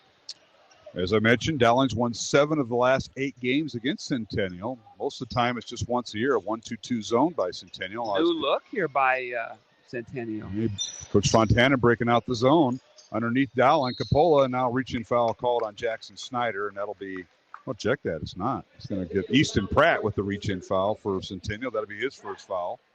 Good adjustment by Coach Steelking's club. When they saw that zone, they started moving the ball really effectively. Both teams with 4 team fouls. Now pull-up jumper and inbounds play. No good. 10-footer missing for Coppola and a rebound Centennial. Here's Lewis with it in the front court. Chris Lewis, one of 4 seniors on Coach Fontana's squad this year. He has it in the lane. Double team. Ball loose. Diving forward is Pettis, and he's got it. Turnover for the Maroons that was caused by Coppola in traffic. Here's Clark with it. Now to Coppola for 3 off the back iron, no good. And rebound Centennial. And now a reach-in foul on Scheck in the back court. So Davis will pick up his 3rd foul. 36-28 with under 6 minutes to play. Centennial leading Dowling. Maroons are going to start running out of time here. As you don't want to trade baskets this time. You want to, stay one step ahead. Yeah, Maroons are going to need a couple stops here. And then they just haven't been able to make open shots tonight. And underneath, a shot up and no good. Their feed inside to Reese Robinson, their 6'8 sophomore, and he misses the basket. But he drew the foul, and that'll be on Coppola, his 3rd. Little interior screen there, and the post player was able to shake free. We weren't able to help our post player get through the screen. First free throw good by Reese Robinson. Reminiscent so far in the 4th quarter of some other games that we've seen this year by the Maroons when they haven't had success. Play it real close through 3, and then let the opponent get on a little bit of a run in the 4th. Maroons are down 10 now. Dowling's been outscored 6-0 here to start the 4th quarter. They trail by 10, 38-28. Low-scoring boys game, as the girls game was. Ankeny Centennial defeated Dowling 41-31 in a battle of top 5 teams in Class 5A girls. And in the boys game, Centennial with their largest lead right now of 10 points. And a 3-pointer by Davis Scheck for 3 right in front of us. That's much needed. Yep. First 3 points tonight for Scheck. Now we need to stop here, Mark. That's his 20th made 3 of the year. We approach the 5-minute mark. 38-31 Centennial. There's Snyder with it. Dribbles baseline. It's stolen away, and a whistle and a foul called on Robinson. Good steal there by Davis Scheck, and then he was fouled by Robinson. That'll be foul number 6 on Centennial. So the Maroons will be shooting free throws. Or check that. Foul number 5 on Centennial. Dowling with 16 fouls, so we're approaching the bonus for both teams. As we're under 5 minutes to play here in the 4th quarter. Dowling trails by 7, but they have the basketball. Big possession here coming. There's Pettis with it. To Odie. Jack with it. Loses the ball, and now stolen away by Lewis. Chris Lewis on senior night. Layup good. What a heads-up play by Chris Lewis of Centennial. He's got 7 points off the bench. Or check that, as a starter tonight. He got the senior night start.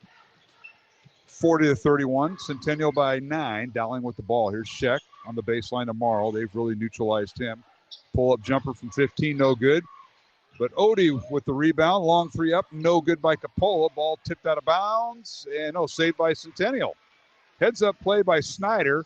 Saves it to his co-captain Kelling. Now a steal by Dowling. A layup good by Morrow. What a flurry of activity, Mark. Drew Morrow with just 4 points tonight. Yeah. Well below his season average of 15 points. 40-33, Centennial by 7. 4 minutes to play, and the Jags now in no hurry all of a sudden.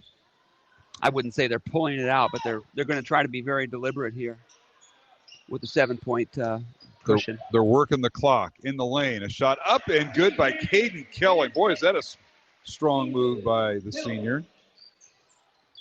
And as he shoots and scores, he's got 10 points, does Kelling. And now a steal by Centennial all the way down, and the shot is good as he dunks it through, does Caden Kelling.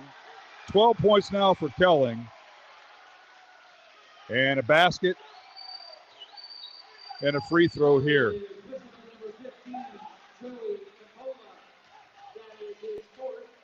That foul's on Dowling and a timeout Maroons. Be the fourth foul on Coppola. We'll take a break. Timeout on the floor. 3:25 left in the fourth quarter.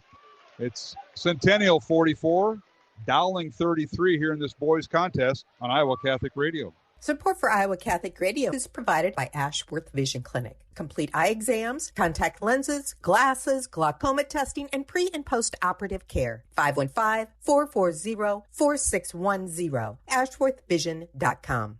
Support for Iowa Catholic Radio is provided by Construction Professionals. Construction Professionals does remodeling and new construction. Construction Professionals is a Catholic family business built on a strong foundation. CPCustomHomes.com. Thank you, Construction Professionals, for supporting Iowa Catholic Radio.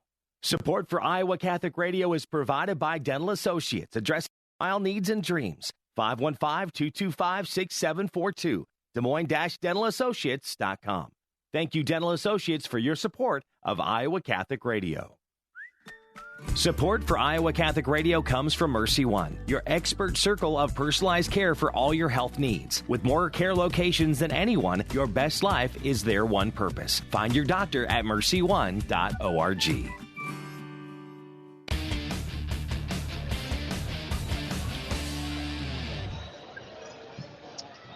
And we're back here at the Centennial Gym. After the foul on Dowling, that was the fourth foul on Joey Coppola. Free throws coming. It'll be an and one as it's good by Caden Kelling, who now has 13 points. And all of a sudden, it's 45-33 Centennial with its largest lead of 12 points with 3:15 remaining. Now a pass by Marr. It's stolen away by Centennial. Easton Pratt. Bob pass underneath to Robinson. Now he kicks it over to Lewis for three. It's no good. And a rebound out to Dowling. And the Maroons in the front court with Jack Odie. Bounce pass inside to Odie. Now back to Coppola for three. Good. Big basket by Joey Coppola. That's his 9th point. And the Maroons' second three of the fourth quarter. Cut the deficit to 9. Maroons are in three-quarter court pressure. Jaguars across the timeline, leading by 9 with 2 minutes and 40 seconds remaining. Getting late, Mark. The Maroons probably are going to have to start fouling here. Dowling has 17 fouls. Centennial with 5. So the Jaguars with 1 foul to give. Dowling with every foul. And now we got carrying the basketball on the Jaguars, Jackson Snyder. It'll be Dowling basketball. And a full timeout called. We'll keep it here with 2:25 remaining here in the fourth quarter. Ankeny Centennial 45, Dowling 36. Alongside Steve DeVinny, I'm Mark Amadale. As Jennifer Phelps is our studio producer. And we want to remind you that our next game on Iowa Catholic Radio will be a doubleheader this Friday night, concluding the regular season. There'll be a girl-boy doubleheader at the Johnston Gym. Girls game gets underway at 6:15 between number 1 Johnston and number 5 Dowling. Boys game following that contest. And we'll be on the air at 6 o'clock with our pregame show from the Johnston Gym. And Steve DeVinny, hurry-up mode for the Maroons. They have got to score and at least defend the 10-second line, maybe get a 10-second count or a steal. Otherwise, they got to go into foul mode. Yeah, it's going to be the Jaguars' ball coming out of the timeout, as they were the ones who, they turned it over, which led to the timeout. So it'll be the Maroons' ball. And they're going to have to go quickly because down 9 with 2:25 to go. And as you say, if they can convert a basket, then they'll need to get a steal or a quick foul. All right, Dowling across the timeline, trailing by 9. Here's Coppola with it. Dribble handoff to Morrow. Ankeny overplaying the passing zone. We saw this in the first game by Coach DeYoung. Now Morrow on the baseline, and he's fouled and hits the deck, and that'll be Lewis with the foul, his 3rd. Good shot fake there by Drew. Got fouled then on the baseline drive. 16 foul on Centennial. They had one to burn. Pettis gets the inbounds pass, top of the key, dribble handoff to Marr, guarded by Lewis. Comes off a ball screen, Drew with it. Leaves it for Coppola. Right side to Odie. Fakes a three. Now dribbles towards the basket. Reverse layup. Good! He went right around Reese Robinson, the 6'8 sophomore. Used the rim there for protection. Nice play by Jack Odie. That's his first 2 points tonight. 45-38. The Jaguar lead is 7. 7-point deficit. They really got to get a steal or a quick foul here. Here's Kelling in the lane. His shot no good. Rebound Pettis and Dowling. I'm surprised there that Centennial tried to score. Now here is Odie with it in the lane. Leaves it for Pettis. Out tomorrow. Drew in the lane and draws the foul before the shot. Clock will stop and the Maroons will be in the bonus. Fouls on Kelling, his second. 17 foul on Centennial. Now 1-1 free throw time for the Maroons, and they have not done well there tonight. They're 2 for 5 at the line. Centennial 2 for 7 at the line tonight, so not the best performance at the free throw line by either team as Odie checks out and Colin Clark in with a minute and a half remaining in the fourth quarter. Centennial by 7. Free throw no good. And the rebound Dowling as it was tipped out of the hands of Robinson. Now a long three, no good by Scheck. And the rebound Robinson and Centennial. Tough break for the Maroons. They had a chance to cut the lead to 4. Jags with the ball. Schneider underneath. His shot no good. Robinson with the foul no good, but the rebound Dowling. Here's Coppola with it. Minute to play in the fourth quarter. Dowling trails by 7. Joey with it. Double team. Gets it to Pettis. Backdoor cut, and Coppola's layup is good. And a timeout Maroons. Give and go. Oh, no, they're not. They're not going to call the timeout. Full court pressure by the Maroons. 11 points for Coppola. Down 5. 45-40. Centennial. They break the press. Robinson underneath. Kicks it back out to Snyder. Coach is imploring the boys to foul. And they do. And a foul on Dowling will be on Scheck. That'll be his 4th. So he and Coppola both with 4 fouls. And it'll be a 1-1 for Centennial with 32 seconds remaining here in the fourth quarter. Substitution for Dowling. Colin Clark will check out. And checking in will be Jack Odie. And free throws here for Chris Lewis. He is 1 for 1 at the line tonight. Lewis with 7 points. Centennial by 5 with 32 seconds. And Lewis's first free throw for Centennial. No good. And now we got a whistle. Violation. Somebody was in too quickly. They're going to get... Looks like Jalen. Yeah, they're going to get Pettis for the violation. So a redo. You don't see that very often, but it's a redo. Yeah, not good because he missed the front end too. First free throw, good. Oh. Tonight's game on Iowa Catholic Radio brought to you in part by Ashworth Vision Clinic, Skeffington's Formal Wear, the Catholic Tuition Organization, and Mercy One. Mark Amadale, Steve DeVinny here in game 2. Second free throw good. That was costly for Dowling. Lewis makes them both. He's got 9 points.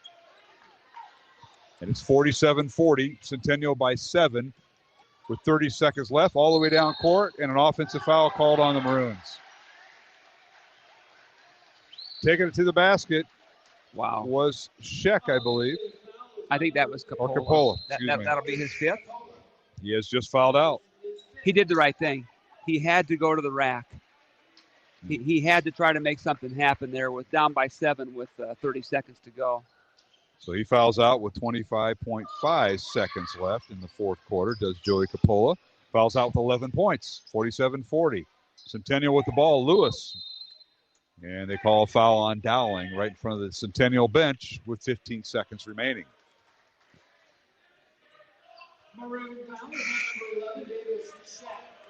And Scheck just fouled out. So Davis will foul out with 3 points tonight with 15 seconds remaining here in the fourth quarter. So Scheck and Coppola both foul out in the final minute. Chris Lewis, the free throw line. This will be a 2-shot foul. So that's the 10th foul on Dowling. First free throw is good by Lewis. Tonight's game brought to you in part by Dental Associates, Construction Professionals, and Mercy One. And the second free throw is good by Lewis. So he now has 11 points. And it's 49-40. The lead for Centennial is 9. Maroons have won 7 of the last 8 matchup, but not tonight. The three-pointer by Odie, no good. Ball loose on the floor. 6 seconds remaining. And here's Centennial. Winkle down court to Pratt. And Pratt will not attempt the shot. And the final score, 49-40. Centennial with the win over Dowling Catholic. And head coach Bob Fontana and the Ankeny Centennial Jaguars. And it was Centennial improving their record to 10-7. Dowling falls to 6-12, Steve. Yeah, tough one. We've seen it before several times this season where the Maroons went toe-to-toe for 3 quarters and then in the fourth quarter kind of let it get away. Credit to Centennial, and see if the Maroons can regroup and come back on Friday against Johnston. Yeah, so it'll be a big game. The Johnston, I believe, senior night, if I'm not mistaken. So we'll once again have senior night recognition. We'll take a break, come back with a post-game show. Coach Steele King will not join us tonight. We will catch up with him on Friday. But again, the final score for the final time tonight, the Dowling boys losing to Centennial 49-40 here at the Ankeny Centennial Gym. Girls game won by Ankeny Centennial 41-31. So the Jaguars with the doubleheader sweep over Dowling. And we'll take a break along with Steve Devaney. Mark Amadale back with the post-game show in 1 minute here on the Iowa Catholic Radio Network. This is a Young Catholic Minute. Why is contraception wrong? In sex, the husband and wife give themselves to each other fully, freely, faithfully, and fruitfully, which is the kind of love that everyone longs for. No one says, I hope my wife cheats on me, or I want my soulmate to hide things from me. So why is I love you but not your fertility okay? Christ showed us true love by giving his whole life freely without reservation, never abandoning us, even if it meant dying on a cross. This sacrifice gave us eternal life. If you've been listening, you might get where we're going. Sex is only loving when it's a free, total, faithful, and fruitful gift of self like Christ's love. In fact, in every Catholic marriage ceremony, the bride and groom vow to love each other in this very way. So you decide, do you want your marriage to reflect God's love? Or would you rather settle for something less? For more Young Catholic Minutes, go to youtube.com/youngcatholic.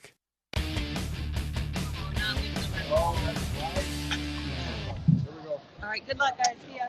And we're back here at the Ankeny Centennial Gymnasium alongside Steve Devaney, Mark Amadale. Steve, thanks for sitting in tonight. Do a lot of stuff behind the scenes that people don't realize.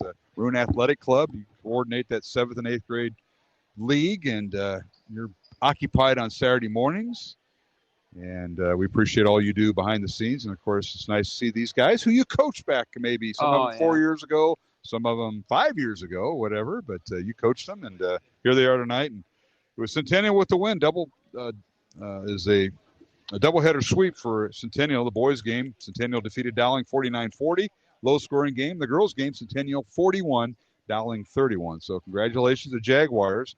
And their head coach is Scott DeYoung on the girls' side and Bob Fontana on the boys' side. Now, give Centennial credit. They really played well down the stretch, and without me trying to be critical of the Dowling players, they played really, really spirited again tonight. But turnovers was the difference. You and I talked off the air the fact that several of the Maroons' turnovers, and I think they had 5 in the fourth quarter alone after only having 5 up until that point. Yeah, yeah, that's right. So 10 turnovers total, but 6 or 7 of those turnovers led absolutely to wide open layups for Centennial, and it's just tough to see. I mean, the kids did a great job of controlling tempo and the pace in the first half, keeping it close, and then in the fourth quarter just got a little bit loose with the ball, and turnovers led to easy opportunities for the Jaguars, and that was the difference in the ball game. Well, it certainly was, Steve. And some of the turnovers, the types of turnovers, was because the Centennial, as we saw in the girls' game, the Centennial boys were anticipating the passing lanes, well scouted, and when you do that, most teams will let you have it beyond the 3-point arc. They're not going to deny a pass. Centennial did that, and that's a page. I think Coach Fontana went down the hallway and talked to Coach DeYoung and said, can we get away? Can we have the type of team that can get out and not get backdoored to the basket, and I think you saw that in the boys' game. Centennial, in the fourth quarter especially, I wouldn't call them unforced turnovers, but they were turnovers that they were just a simple pass, but never usually defended. But tonight, Centennial defended that pass, and it led to that could be the difference of the game. A 9-point win. You never know. Yep. No, I think that's accurate. And early on in the game, the Maroons did a great job of cutting back door, patient with the passes. Several extended possessions where they maybe had 8, 9, 10 passes before they looked at the basket and took a shot, and that kept them around early in the ball game. But it got away late. The other thing that hurt the Maroons tonight was field goal percentage from beyond the arc. Maroons were 1 for 9 in the first half and 2 for 9 in the second half. So 3 for 18 beyond the arc is most nights just not going to get it done, and it happens. These kids are not going to play and shoot it as well as they can on every given night. But turnovers and lack of outside shooting probably are the two main contributing factors tonight, Mark. No question about it. Centennial outscored Dowling in that fourth quarter, 17-12, after the Jags led by 3 at halftime, 21-18. We're going to take a break. We'll come back with we'll total up the numbers of our scoring and go back through some final statistics and let you know our next broadcast, which will be Friday night. We'll talk more about that. And the pairings that come out. The boys have already had their pairings and seeds all determined. The girls will do that tomorrow. I'm not saying it wouldn't come out tonight, but tomorrow the girls are going to get their brackets in classes 4A and 5A. So the Dowling girls by Friday's game will know what their pairings are to go to state. And we'll talk more on the post-game show as it continues here in the Iowa Catholic Radio Network. Again, the finals tonight in Game 1, Ankeny Centennial, third-ranked Ankeny Centennial defeated the Dowling girls 41-31. Dowling girls fall to 16-4 on the year. Centennial improves to 18-2. And in the boys' contest, it was Ankeny Centennial 49, Dowling 40. The Maroons fall to 6-12 overall, and the Centennial Jaguars improved to 10-7. Along with Steve DeVenny, Mark Amadale back with final thoughts after these messages on the Iowa Catholic Radio Network. What is the best gift ever?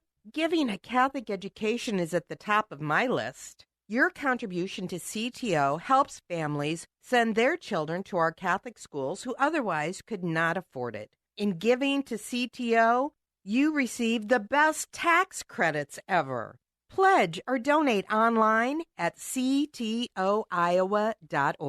The bottom line, it's for the kids and their future. Support for Iowa Catholic Radio is provided by Skeffington's Formalware, in business since 1951, with locations in Des Moines, West Des Moines, Coralville, and Ankeny. Skeffington's Formalware, fitting you for life celebrations. Online at skeffingtons.com. Support for Iowa Catholic Radio is provided by Golden Rule Heating and Cooling. Since 1999, Golden Rule Heating and Cooling has been supporting customers with their rules to live by: respect, understanding, loyalty, expertise, and service. GoldenRulePHC.com.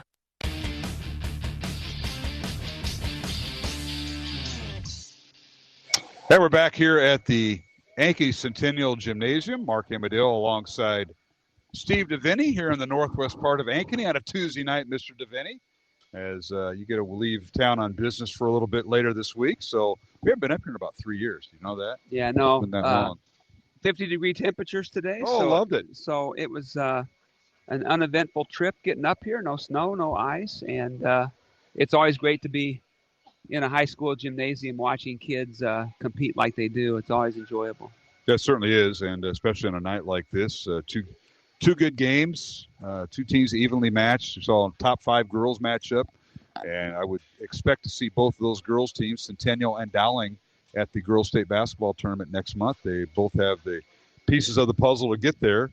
Now, on the boys' side, both these teams, Ankeny, Centennial, having to go through Ames once again. They'll have to play them for the third time to get to state. I'm more than likely, because Ames is the number 1 seed and Centennial the 2 seed in sub-state number 7. Dowling is in sub-state number 8, where Johnson got the number 1 seed. Council Bluffs Lincoln got the 2 seed. Dowling the 3rd, and Norwalk the 4th seed.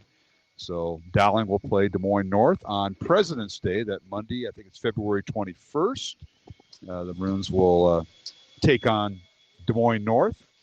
Now, postseason, Mark, you plan on carrying Absolutely. Yeah. Absolutely. The only game we will not cover for the schedule will be Saturday's games. Dowling girls head to Cedar Falls Saturday. Yeah. Dowling boys head to Linn-Mar of Marion, taking on number 3 Cedar Rapids Kennedy in a tournament there at Cedar Rapids.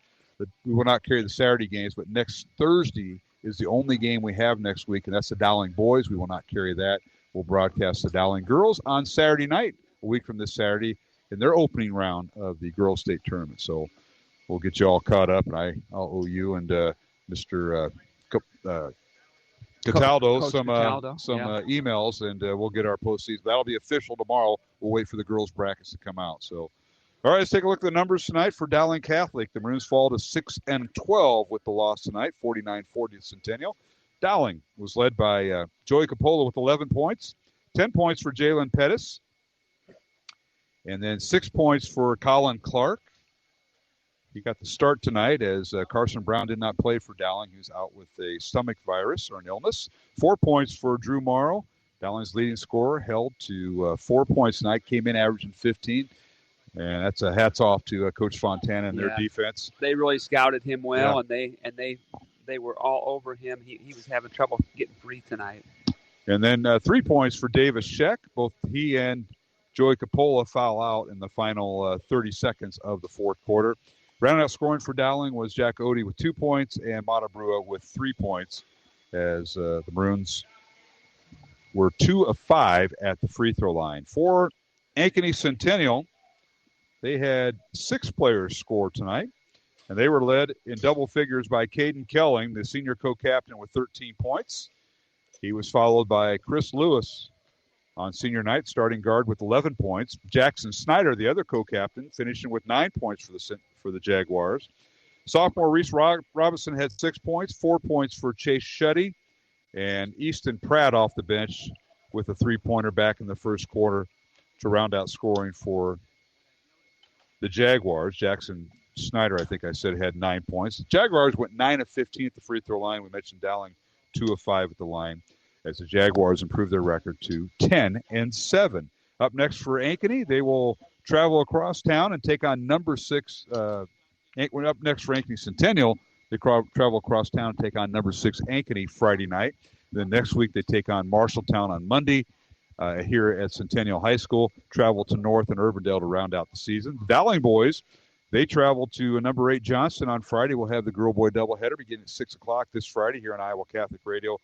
Dowling at Johnston and a girl-boy doubleheader. On Saturday, Dowling boys travel to Linn-Mar of Marion, taking on number 3 Cedar Rapids Kennedy.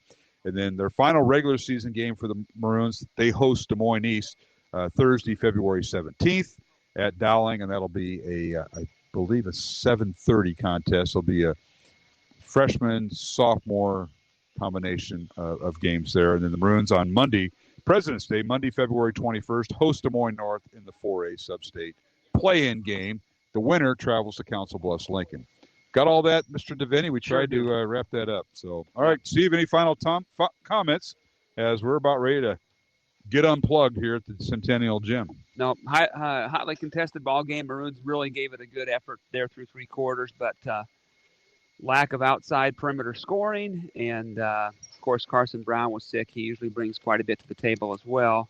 And then those late turnovers led to some easy baskets for Centennial. But once again, as it has been most of the season, every time the Maroons play, they're right in the ball game late, and record is not indicative of how highly contested some of these games have been. No question about it. Dowling had won 7 of their last 8 games against Ankeny Centennial, but not tonight, as the Jaguars win the boys' game 49-40 here at the Jaguar Gym. Well, Steve, I want to thank you. Safe travels. We'll talk to you, I'm sure, during the postseason. It'll be the next time we'll be on the air, and that'll probably be that on President's Day, Monday, on that February 21st. February 21st. Dowling hosting Des Moines North in the play-in game. The winner plays Council Bluffs AL. I'll see you then, my friend. Looking forward to it. Thank you, Mark, very much. Safe travels to you, and thanks for all you do behind the scenes with the Dowling MAC program. And you got games this weekend, right? Yep. Give a quick shout-out. Where are you going to be?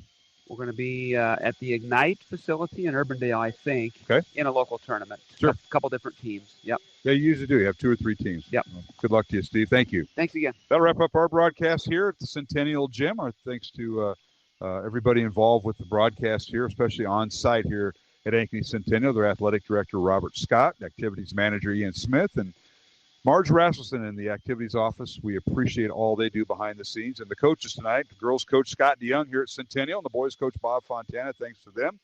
And our thanks to the Dowling coaches, Kristen Meyer and Clay Thielking, for joining us. Our next broadcast will be this Friday night here on the Iowa Catholic Radio Network. It'll be Dowling on the road at Johnston. And the girls' game will tip off at 6:15. The boys' game at 7:45. We'll be on the air at 6 o'clock for the contest. I hope you can join us then.